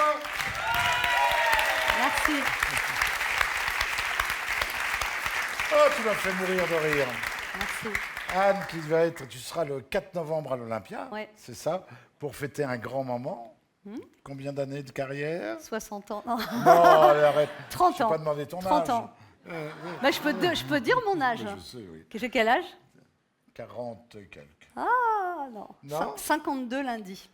Oh, bon anniversaire. Non, j'allais dire, pas bon anniversaire. Oh, tu les fais pas. On va le refaire. 52 lundi. Oh, tu ne les fais pas. Merci beaucoup. Alors attends, l'Olympia, 4 novembre, et puis la tournée, aimez-vous les uns les autres, et puis Europe 1, et puis partout, puis le journal du dimanche, et puis tout. Voilà. Merci beaucoup. Merci d'avoir fait un détour jusqu'ici, Anne. Merci. Merci beaucoup. Merci. Ah, ça fait plaisir. Ça fait plaisir de voir Anne, hein. Grande humoriste française. J'ai vu qu'Enrico Macias avait été ruiné, dis donc. Ouais. Mais il n'est pas malheureux, hein. Tout donné, Dieu vous le rendra, hein. Et puis sinon, j'ai vu un truc, c'est que les Jeux Olympiques de Paris, les chauffeurs de taxi vont devoir, et les chauffeurs de bus vont devoir parler anglais. Vous voyez le boulot? Comment on dit en anglais? Pousse ta chiotte, bordel de merde. Alors, quelqu'un dont j'admire l'écriture, mais vraiment j'admire l'écriture, vous le connaissez parce qu'il fait partie de notre petite troupe de la revue de presse qui revient sur Paris Première dès lundi. Lui aussi a eu la gentillesse de passer nous voir. Il ne mâche pas ses mots et c'est très agréable comme ça. Il s'agit de Didier Porte. Didier Porte.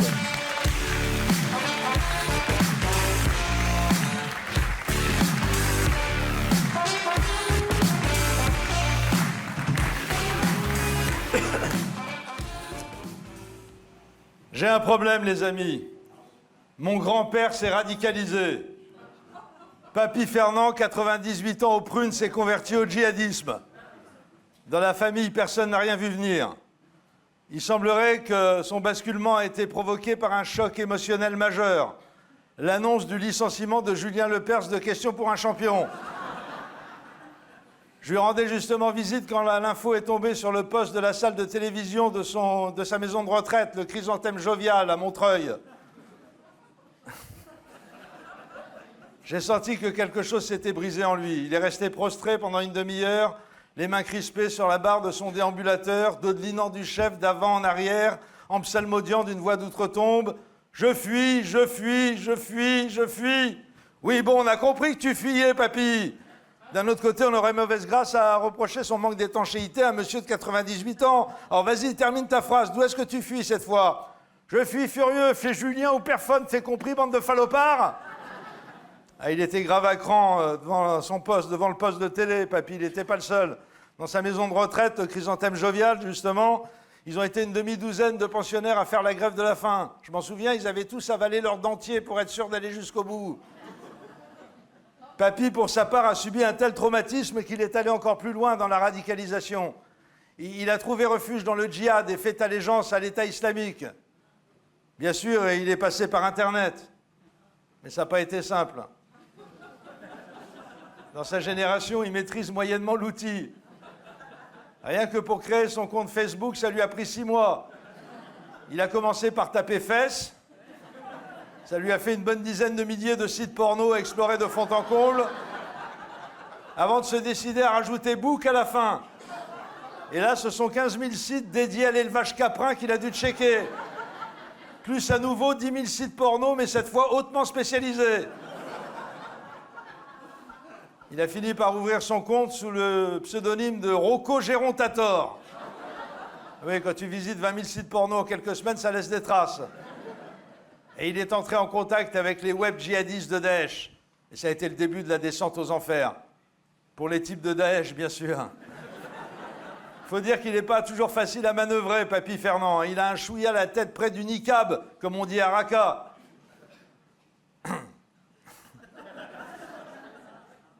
Quand le recruteur de Daesh, un certain Charles Mouloud, lui a demandé de se trouver un nom de guerre, il a répondu qu'il voulait s'appeler Chéri Bibi. Oui, il adorait les romans de Gaston Leroux quand il était môme, papy Fernand. Ça n'a pas plu à son interlocuteur. Mon frère, Chéri Bibi, ça fait pas trop peur comme nom de guerre. Ça fait même un peu... Il faudrait pas que les infidèles s'imaginent que tu es de la djellaba flottante. M'en fous, a répondu Fernand, ça sera Chéri Bibi, sinon rien. Ou j'adhère à Al-Qaïda au Maghreb islamique, et toc. Bon, ils lui ont proposé de faire le kamikaze avec une ceinture d'explosifs. Papy a exigé une Damar, double épaisseur. Rapport au fond de l'air qui s'est bien rafraîchi depuis le succès de la COP 21. Ils ont commencé à discuter de l'objectif. Papy Fernand tenait absolument à se faire exploser au Parc des Princes. Oui, il a perdu 20 € l'autosportif il y a quelques mois à cause d'un match nul du Paris Saint-Germain, il ne l'a pas digéré. Charles Mouloud lui a dit, pas question, le PSG, ce sont des amis.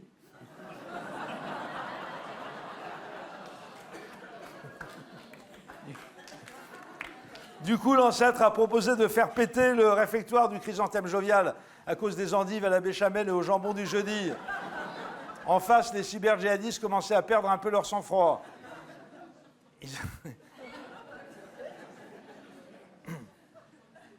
Ils ont merde.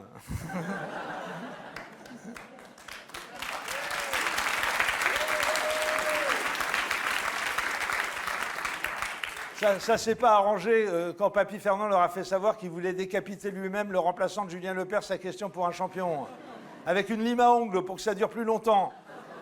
Les types étaient pas très chauds, mais quand Fernand leur a dit le nom du remplaçant, Samuel Etienne, ils se sont laissés tenter. Non, ils ont commencé à vraiment s'énerver, les barbus 2.0, quand mon grand-père a voulu négocier sur les 72 vierges. Il leur a demandé une avance. C'est qu'il est loin d'être complètement gâteux, papy Fernand, hein. Il leur a aussi demandé s'ils avaient du Viagra, même halal, c'est pas un problème. En face, les cyber-djihadistes, ils étaient au bord du burn-out. Après 3 jours de palabre avec le vieux, ils n'en pouvaient plus. Ils en étaient plus à 5, mais à 10 prières par jour, avec ablution décontractile. Ils ont craqué définitivement quand Fernand leur a annoncé qu'il était prêt à partir pour la Syrie, à condition de pouvoir amener une 50aine de copains du Chrysanthème Jovial avec lui, de faire escale à la Mamounia à Marrakech ou chez les Balkanis si c'est complet.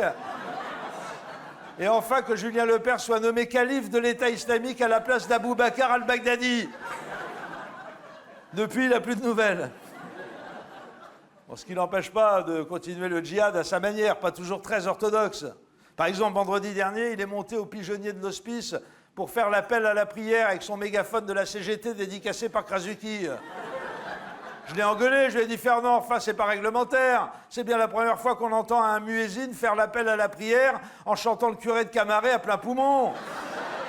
Et c'est quoi cette prière? Je me tue à te le répéter. La Mecque, elle est derrière toi. Là, tu es tourné en direction de Villejuif. Il y a un noir là, en principe. Mais... Ah oui, il est là, d'accord. Ah, merci. Bon. Non, en principe, il y a un noir pour que je puisse retrouver, voilà. Non, ma chaise, vous ne voulez pas la prendre non plus. D'accord. Bon, je fais le ménage. Bon, ça va, vous n'êtes pas trop crevé? Bon. Non, c'est vrai que c'est fatigant de rigoler, hein. Rassurez-vous, avec moi, vous allez faire un break.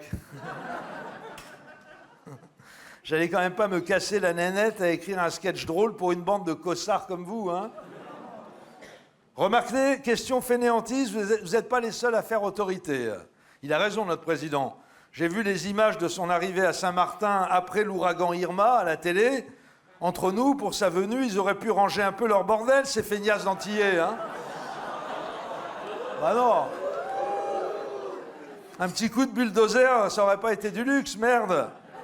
D'ailleurs, ça s'est vu à la télé, il était un brin exaspéré, Jupiter Junior.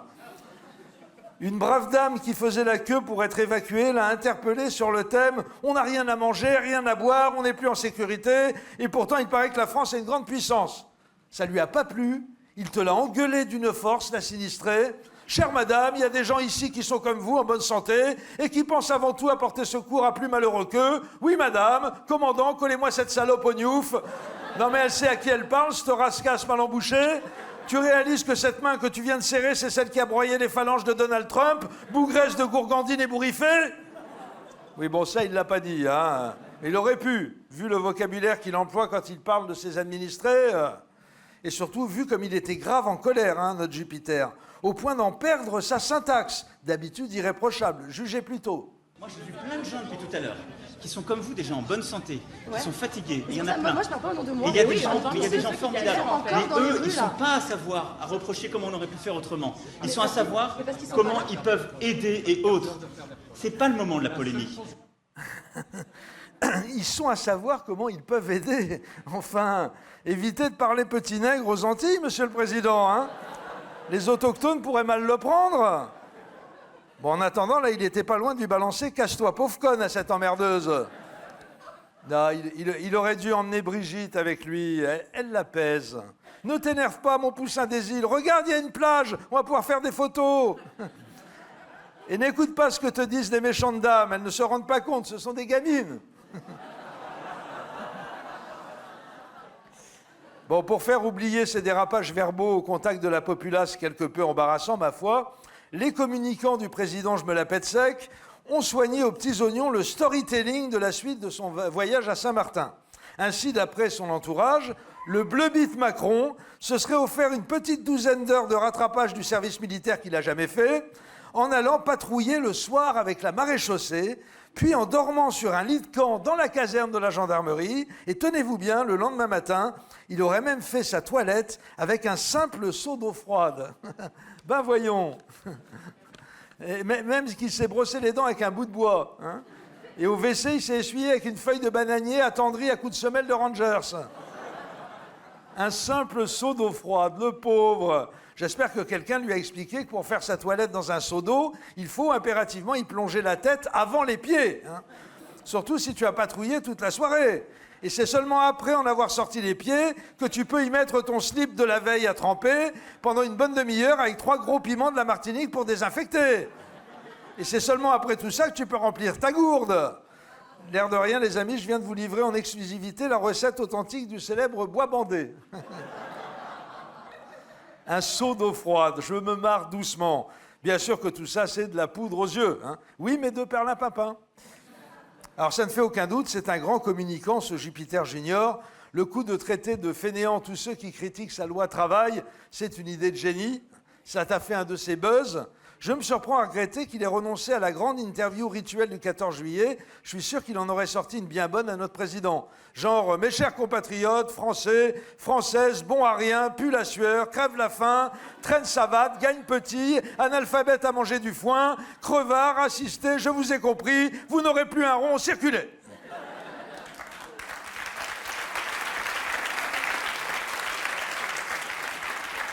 Vous savez pourquoi, selon un membre de son entourage, Emmanuel Macron a renoncé à cette fameuse interview du 14 juillet? Parce que, a expliqué ce conseiller éclairé, la pensée complexe du président se prête mal à l'exercice. Ah. Carrément, hein. Macron me fait penser à son ministre de l'économie, Bruno Le Maire, qui avait déclaré, alors qu'il se présentait à la primaire de la droite, je le cite, « Mon intelligence est un obstacle ». Attendez, j'essaie de trouver ma page, voilà. Conclusion, entre la pensée complexe de l'un et l'intelligence excessive de l'autre, j'ai l'impression très nette que Macron, comme Le Maire, ont la fâcheuse tendance à prendre la raie de leur cul pour le méridien d'origine. Merci.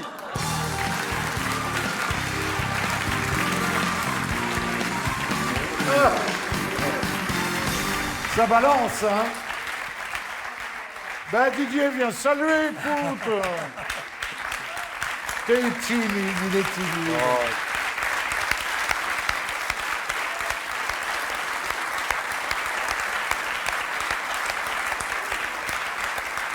Ça, ce sont des mots, hein. Pardon? Je suis content parce que c'est la première fois que je te vois aussi longtemps, parce que quand on fait la revue de presse, il arrive au dernier moment, il repart tout de suite. C'est ce que je vais faire, d'ailleurs. C'est ce que tu vas faire. Bon, c'était formidable. Merci, merci. C'est pas les sujets qui manquent. Hein. Non, ça va, on est gâtés. Ouais. Salut, camarade. Allez, salut, camarade. Salut.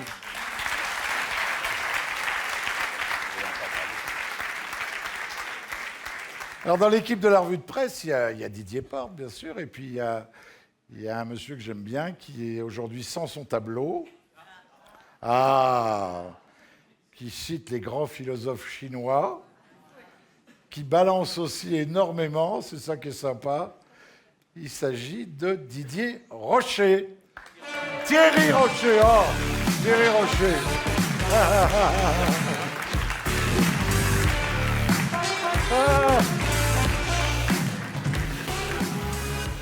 Bon, alors on m'a demandé de faire l'actualité de la semaine. Alors on va parler de l'actualité de la semaine. On va commencer par dimanche. Dimanche dernier, c'était un grand moment. Je ne sais pas s'il y en a qui vivent en France, là, ou pas? Oui, je crois. Alors, l'actualité de la semaine, dimanche dernier, c'était un grand moment. C'était la fête de l'UMA, sans Mélenchon, hein, ni son hologramme. Bon, apparemment, il a peur des communistes. Mais enfin, il faudrait lui dire que, bon, c'est bête, hein, à la fête de l'UMA, il n'y a quasiment plus de communistes. Hein. Ou alors très peu. D'ailleurs, c'est une espèce protégée, hein, comme toutes les espèces en voie de disparition. Ce qui fait que la France insoumise se pose la question, à quoi sert le PC? À rien à part dans l'informatique. Ouais. Alors le même jour, c'était la journée du patrimoine. Je ne sais pas si vous en avez profité pour visiter des petites choses de ci, de là. Un beau succès dans toute la France. Hein. À Paris, des records d'affluence, une nouvelle fois. Eh oui, eh oui. À l'Élysée, notamment. À l'Élysée, vous avez vu, une queue énorme hein, pour voir le monument. Et le couple Macron. Eh oui. Brigitte, pas habituée à voir une queue aussi longue. Hein, eh oui, eh oui. C'est bien observé, hein? Alors juste après, Emmanuel Ier donc s'est envolé pour les États-Unis, hein, c'est ça. Avant la prise de parole à l'ONU, il a rencontré le toujours président d'opérette, Donald Trump. Bon, Macron aime bien rencontrer Trump, et ça se comprend, bah, ça fait apparaître encore plus intelligent, hein, forcément. Il y a de la marge. Alors, Trump, je ne sais pas ce que vous en pensez de Trump, enfin, c'est un stratège, c'est quand même un stratège politique du XXIe siècle. Hein, c'est vrai. D'ailleurs, Trump, ça pose toujours la même question hein, à son sujet. Est-ce qu'un con le devient grâce au soutien d'une masse de cons, ou est-ce que c'est parce qu'ils sont cons qu'ils reconnaissent leur chef?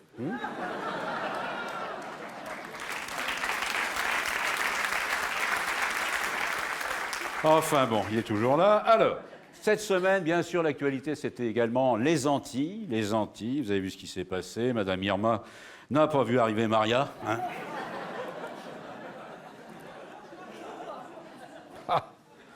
Du coup, une catastrophe de plus, évidemment, des morts et la solidarité nationale hein, pour empêcher les Antillais de broyer du noir. Oh, faut aimer le mauvais goût, hein. Sinon, voilà. Alors, bon.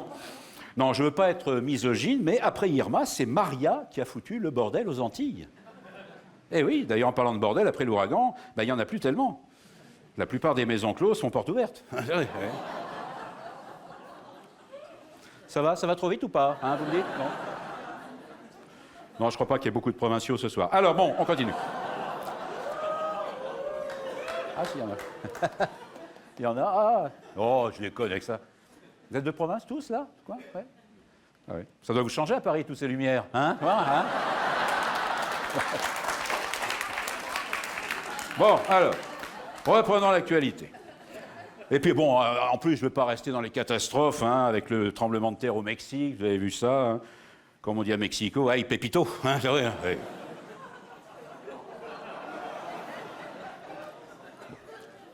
Alors, des fois, j'ai honte, hein, c'est vrai. Pas souvent. Mauvais temps aussi au Front National, le parti est en ébullition, vous avez vu, donc après le départ de Florian Philippot. Alors, beaucoup disaient qu'il était trop profond pour le FN. Trop profond ou pas, le FN a perdu un grand vide. Hein, ouais. Alors bon, maintenant, des grandes questions ébranlent Marine et ses amis. Le changement de nom, évidemment, faut-il changer de nom? Faut-il garder quoi? Je ne sais pas. Il y en a qui veulent garder juste les initiales. C'est pas bête comme idée, hein. FN, comme fête à neuneu. Hein, oui, oui. À part ça, l'euro. Alors au Front National, pour l'euro, vous savez, il y en a qui sont pour l'euro et d'autres contre. Ah bah oui. De toute façon, on ne peut pas éviter l'euro. Hein. Roter comme péter, c'est la santé. Hein, oui. Ça va là-bas aussi ou pas?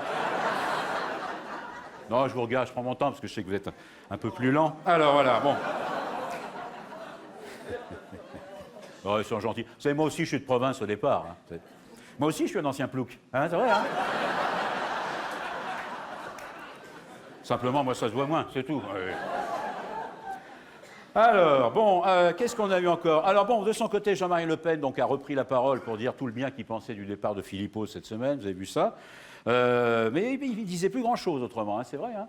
Bon, et pourtant, il avait dit qu'il garderait un œil sur tout. Hein. Ça ne devait pas être le bon. Alors, mercredi, c'était un moment important, mercredi 20 septembre, c'était la 3e journée nationale pour la qualité de l'air. Ah, c'est important ça, hein, notamment dans les grandes villes, notamment à Paris. Toujours la pollution, toujours la grande question, mesdames, messieurs, des particules fines. Alors, je ne sais pas si vous avez déjà vu les particules fines, moi, j'en ai jamais vu. Hein, c'est vrai, hein? Non, c'est vrai. Je sais qu'il faut se méfier des parties fines quand il y a peu de lumière. Hein, ouais, hein.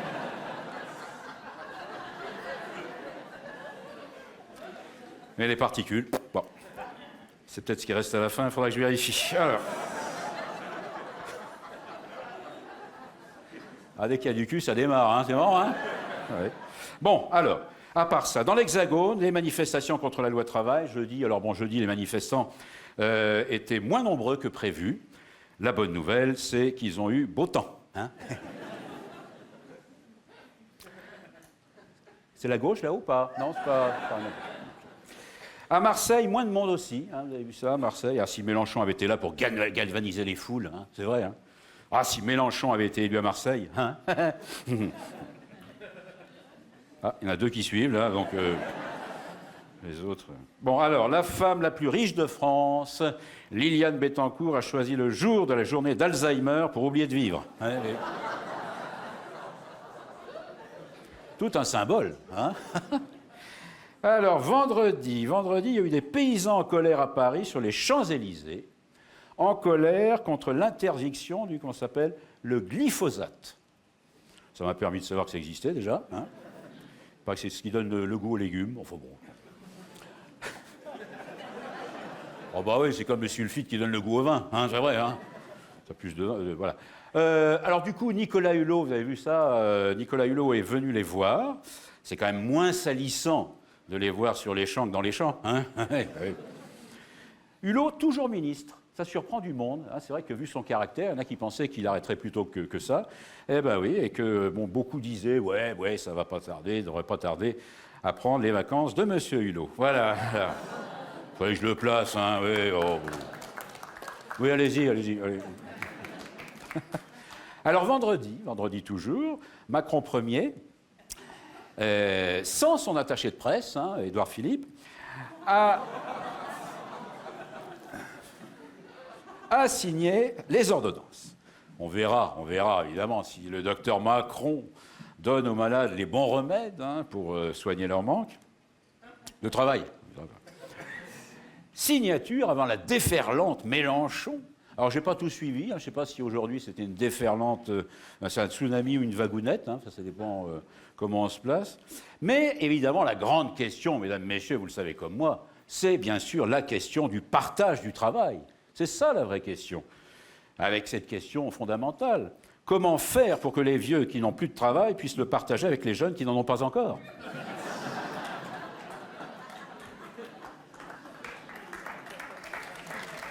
Alors, c'est une grande question. Alors, autrement, les mouvements vont s'amplifier dans les prochains jours. Vous avez vu Non, vous avez vu ou pas? Non? Vous avez la télé ou pas? Oui, non? Bon. Non, mais vous verrez, ça va changer votre vie. Hein, c'est vrai, hein? Bon, alors donc, les mouvements vont s'amplifier dans les prochains jours. Les routiers, la SNCF, les retraités. Vous avez vu que les retraités vont se mobiliser. Hein. Les retraités, on les annonce dans les rues des grandes villes de France, à Paris, notamment à Paris. Ils vont manifester entre Bastille et République. Les plus fatigués s'arrêteront au Père-Lachaise.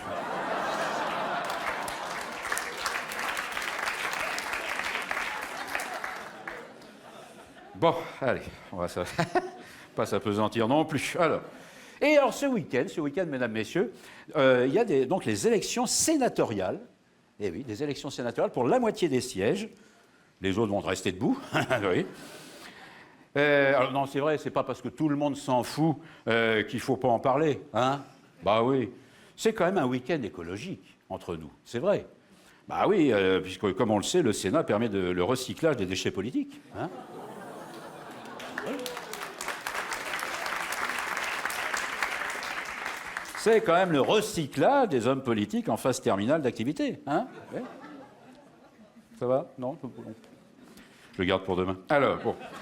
Et alors, pour conclure, oui. Alors, on a eu aussi, parlant de chef, on a eu aussi des nouvelles, je ne sais pas si vous l'avez vu passer, on n'en parle plus beaucoup, mais on a eu des nouvelles de Jacques Chirac. Vous avez vu ça? Son gendre avait donné des nouvelles l'autre jour, il va mieux. Non, il était fatigué, mais il va mieux. Si. Bah, il va mieux, il a demandé des nouvelles de René Coty. Hein? Oui.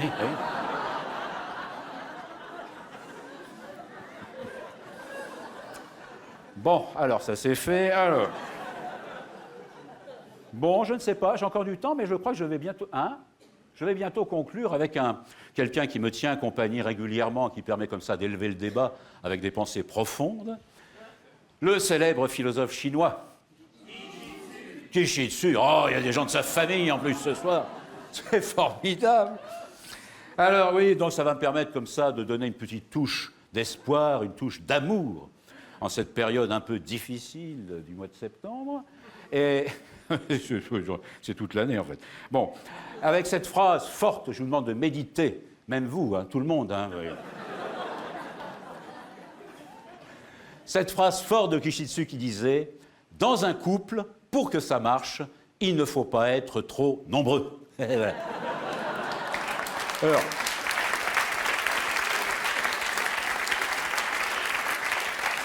c'est gentil. Et alors ce soir, comme il y a un public extraordinaire, comme rarement, on a vu fin septembre au théâtre de la Tour Eiffel. Enfin, moi, personnellement, je ne l'ai jamais vu. Il faut dire que je ne suis jamais venu. Il y aura une deuxième phrase de Kishitsu, mesdames, messieurs, toujours de circonstance, qui disait « Langue de pute ou mauvaise langue, pour réussir aujourd'hui, il faut être bilingue. » Merci.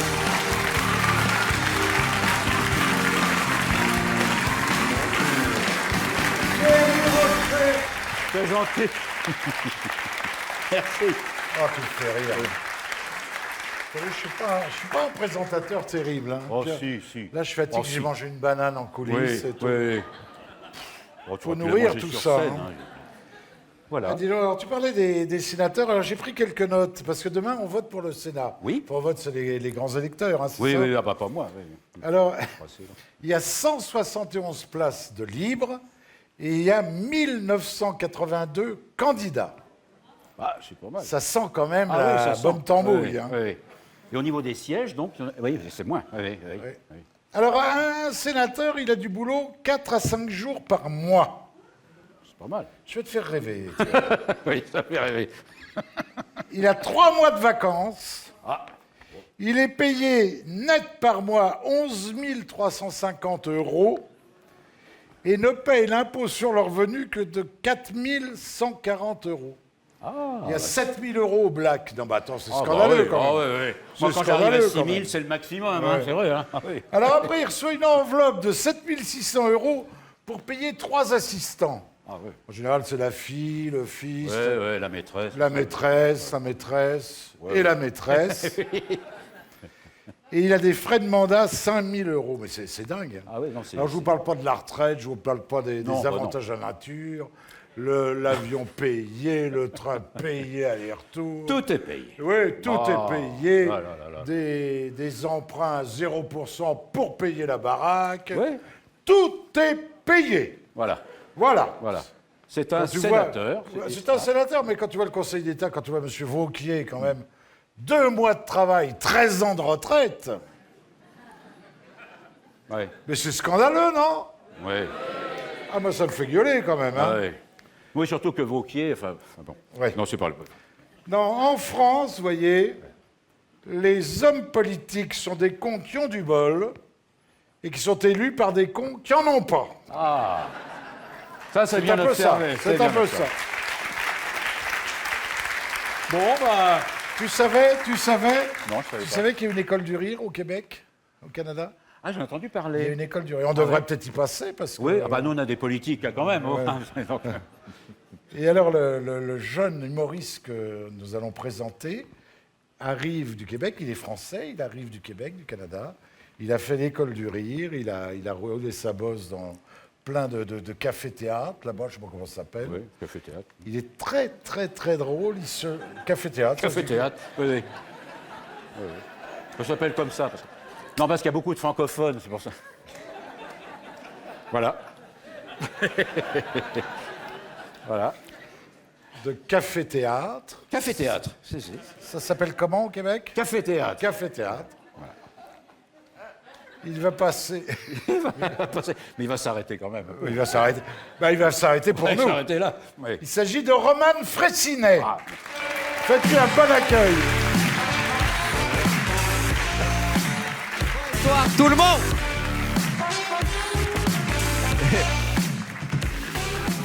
Bonsoir tout le monde, est-ce que vous êtes en forme? Génial, très heureux d'être ici, très heureux de revenir à Paris. Moi j'ai passé les 5 dernières années au Québec. Bon, comme je suis blanc, on ne dit pas que je suis un immigré.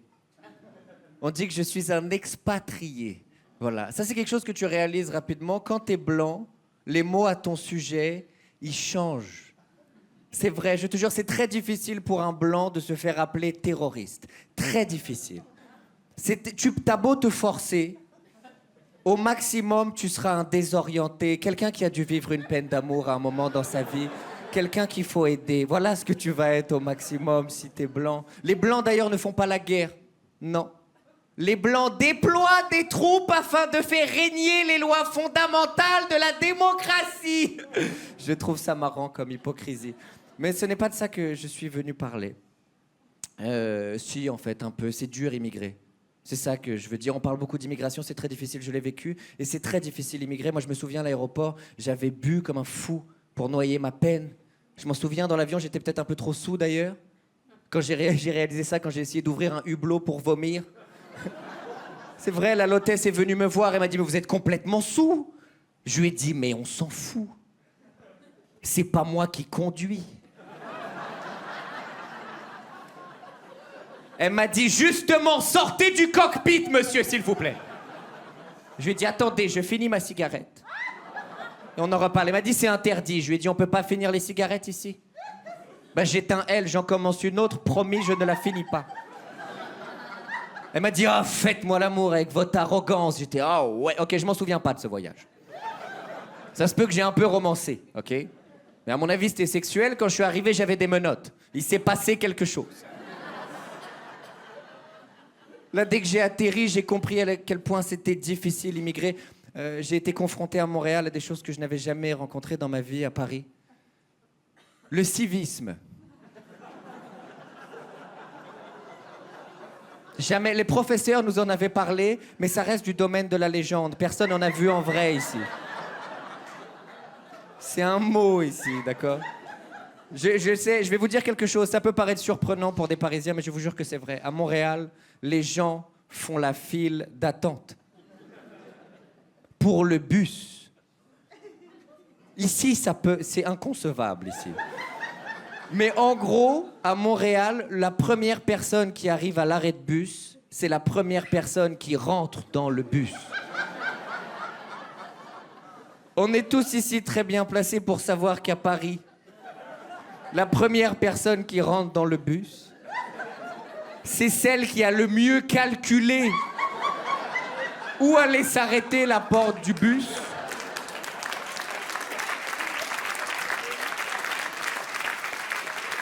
Et qui manque de respect au plus de gens en moins de temps. Voilà celle qui rentre en premier dans le bus.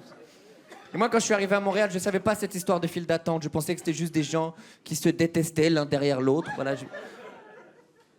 je descends de l'aéroport, 50 personnes attendent en file droite. J'ai niqué tout le monde. Tout le monde. Ça, à Paris, les gens m'auraient applaudi. Standing ovation. Madame la maire serait venue me voir et m'aurait dit bravo. Il faut plus de jeunes comme vous pour construire demain, Roman. C'est très bien ce que vous faites. À Montréal, il y avait un petit malaise. Les personnes âgées me regardaient de haut. Oui. Bon, peut-être parce que j'étais assis et pas elle. Peut-être. Ça a dû jouer. Mais ça, c'est un point commun, je trouve, en Occident. Je trouve qu'on ne prend pas assez soin de nos personnes âgées. Voilà, je vous le donne comme ça vient. Je trouve qu'on devrait faire plus attention à nos personnes âgées, c'est très précieux. Et moi, d'ailleurs, c'est l'une des raisons pour lesquelles j'ai très hâte d'être vieux. Très, très hâte d'être vieux. Je vous le dis, j'ai très hâte pour me venger. Je vous dis, moi, à la seconde où je vais avoir 80 ans, la vie va devenir un désastre pour tous les autres êtres vivants sur Terre. Je vais me permettre des choses incroyables. Une fois par jour, je vais faire semblant de décéder sur un inconnu. Une fois par jour, juste pour faire des rencontres. Mais j'ai eu peur, monsieur, mais enchanté! Il faut voter, c'est important, hein. Ça va être fou. Je vais me faire tatouer le dos de la main ici. Et je vais écrire « Bouge de ma place d'autobus ». Et je vais rentrer dans le bus comme ça. Et je vais le montrer aux gens assis. Et je vais tendre le doigt. Et sur le doigt, il y a écrit « S'il te plaît ». Dès que la personne se lève, j'enlève ma casquette, je la mets sur la place assise et je reste debout à côté. Ça va être incroyable. Moi, j'ai pensé à l'anniversaire de mes 80 ans, j'ai très hâte. J'ai très hâte. Je vais engager une comédienne de genre 20 ans. Et on va jouer comme si on est en couple, d'accord? On va aller dans un restaurant où il y a plein de gens, juste pour que les gens se mettent à nous juger. Les gens adorent faire ça, ils vont être là comme ça. Oh mon Dieu, elle est avec lui juste pour l'argent, c'est dégueulasse. Nous, on a compris. Oui, nous, on a compris. Elle est avec lui juste pour l'argent. C'est dégueulasse. Dès que tout le monde s'est mis d'accord pour nous juger, je veux qu'elle se lève, qu'elle pète un câble et qu'elle me dise « Mais tous les jours, tu me demandes de l'argent, Roman !»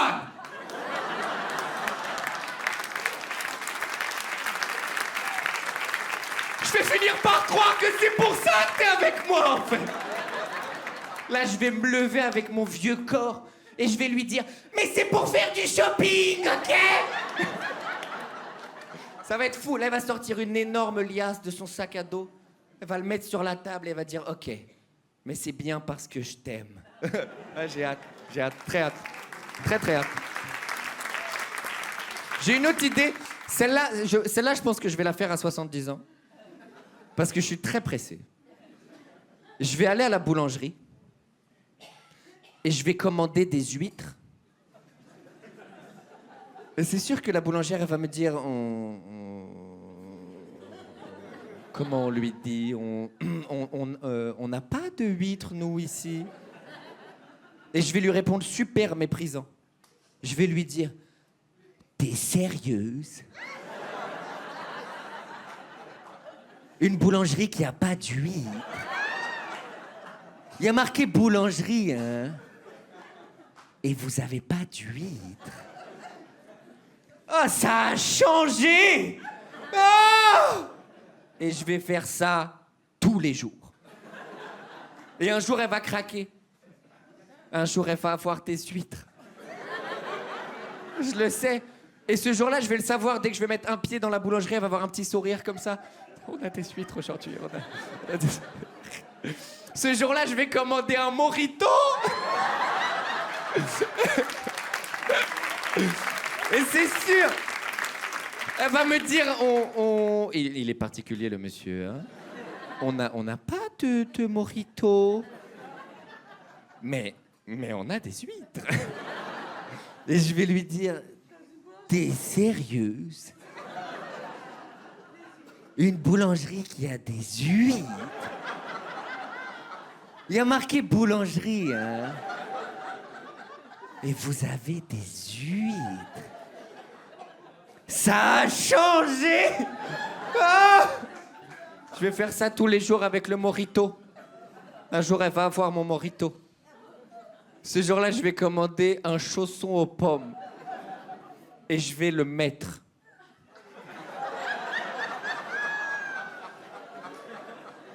Je veux qu'elle parle de moi à sa psychologue, ok? C'est ça mon objectif, ok? Merci tout le monde de m'avoir écouté. Je vous souhaite une excellente fin de soirée. Merci énormément. À bientôt.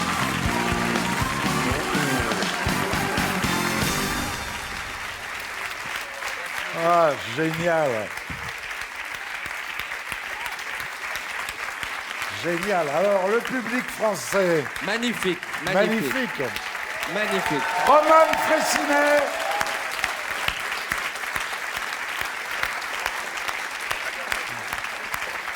On va dire que vous serez sur le théâtre à Paris, prochainement, au mois de novembre. Hein, Tout à fait. Tous les vendredis et samedis. au théâtre 13e art. Le 13e art, tout à fait, ouais. Voilà.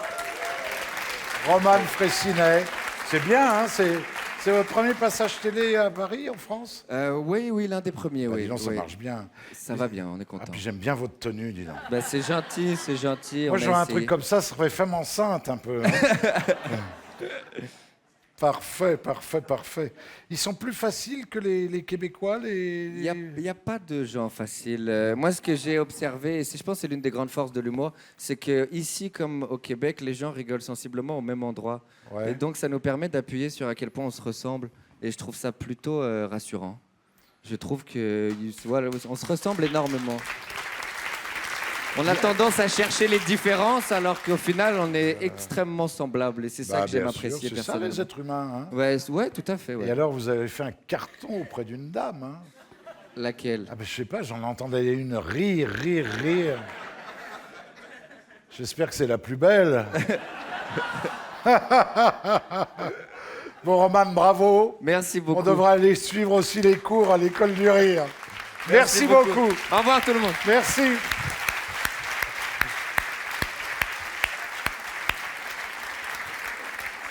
Voilà, bah écoutez, je pense que vous avez passé une bonne soirée, non? Oui. On va aller se coucher parce qu'on se fait vieux quand même. Hein. Alors je voudrais remercier tous les artistes qui sont venus ce soir pour vous distraire. Anne Roumanoff, oh là là, Anne.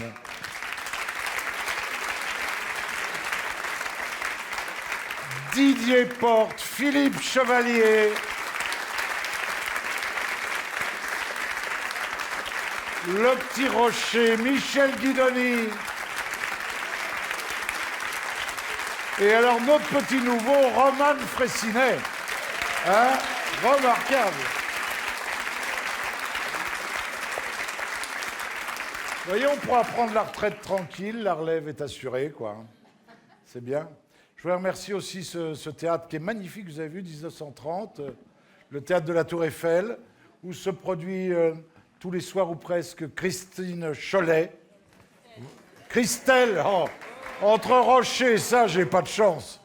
Christelle Cholet, remercier Juste pour Rire qui produisait l'émission, remercier Paris Première, remercier notre ami Didier Fraisse qui est son équipe, qui est dans le quart dehors et qui permet de faire de belles images. Merci à tous, merci à toutes et à, je sais pas, l'année prochaine. Merci.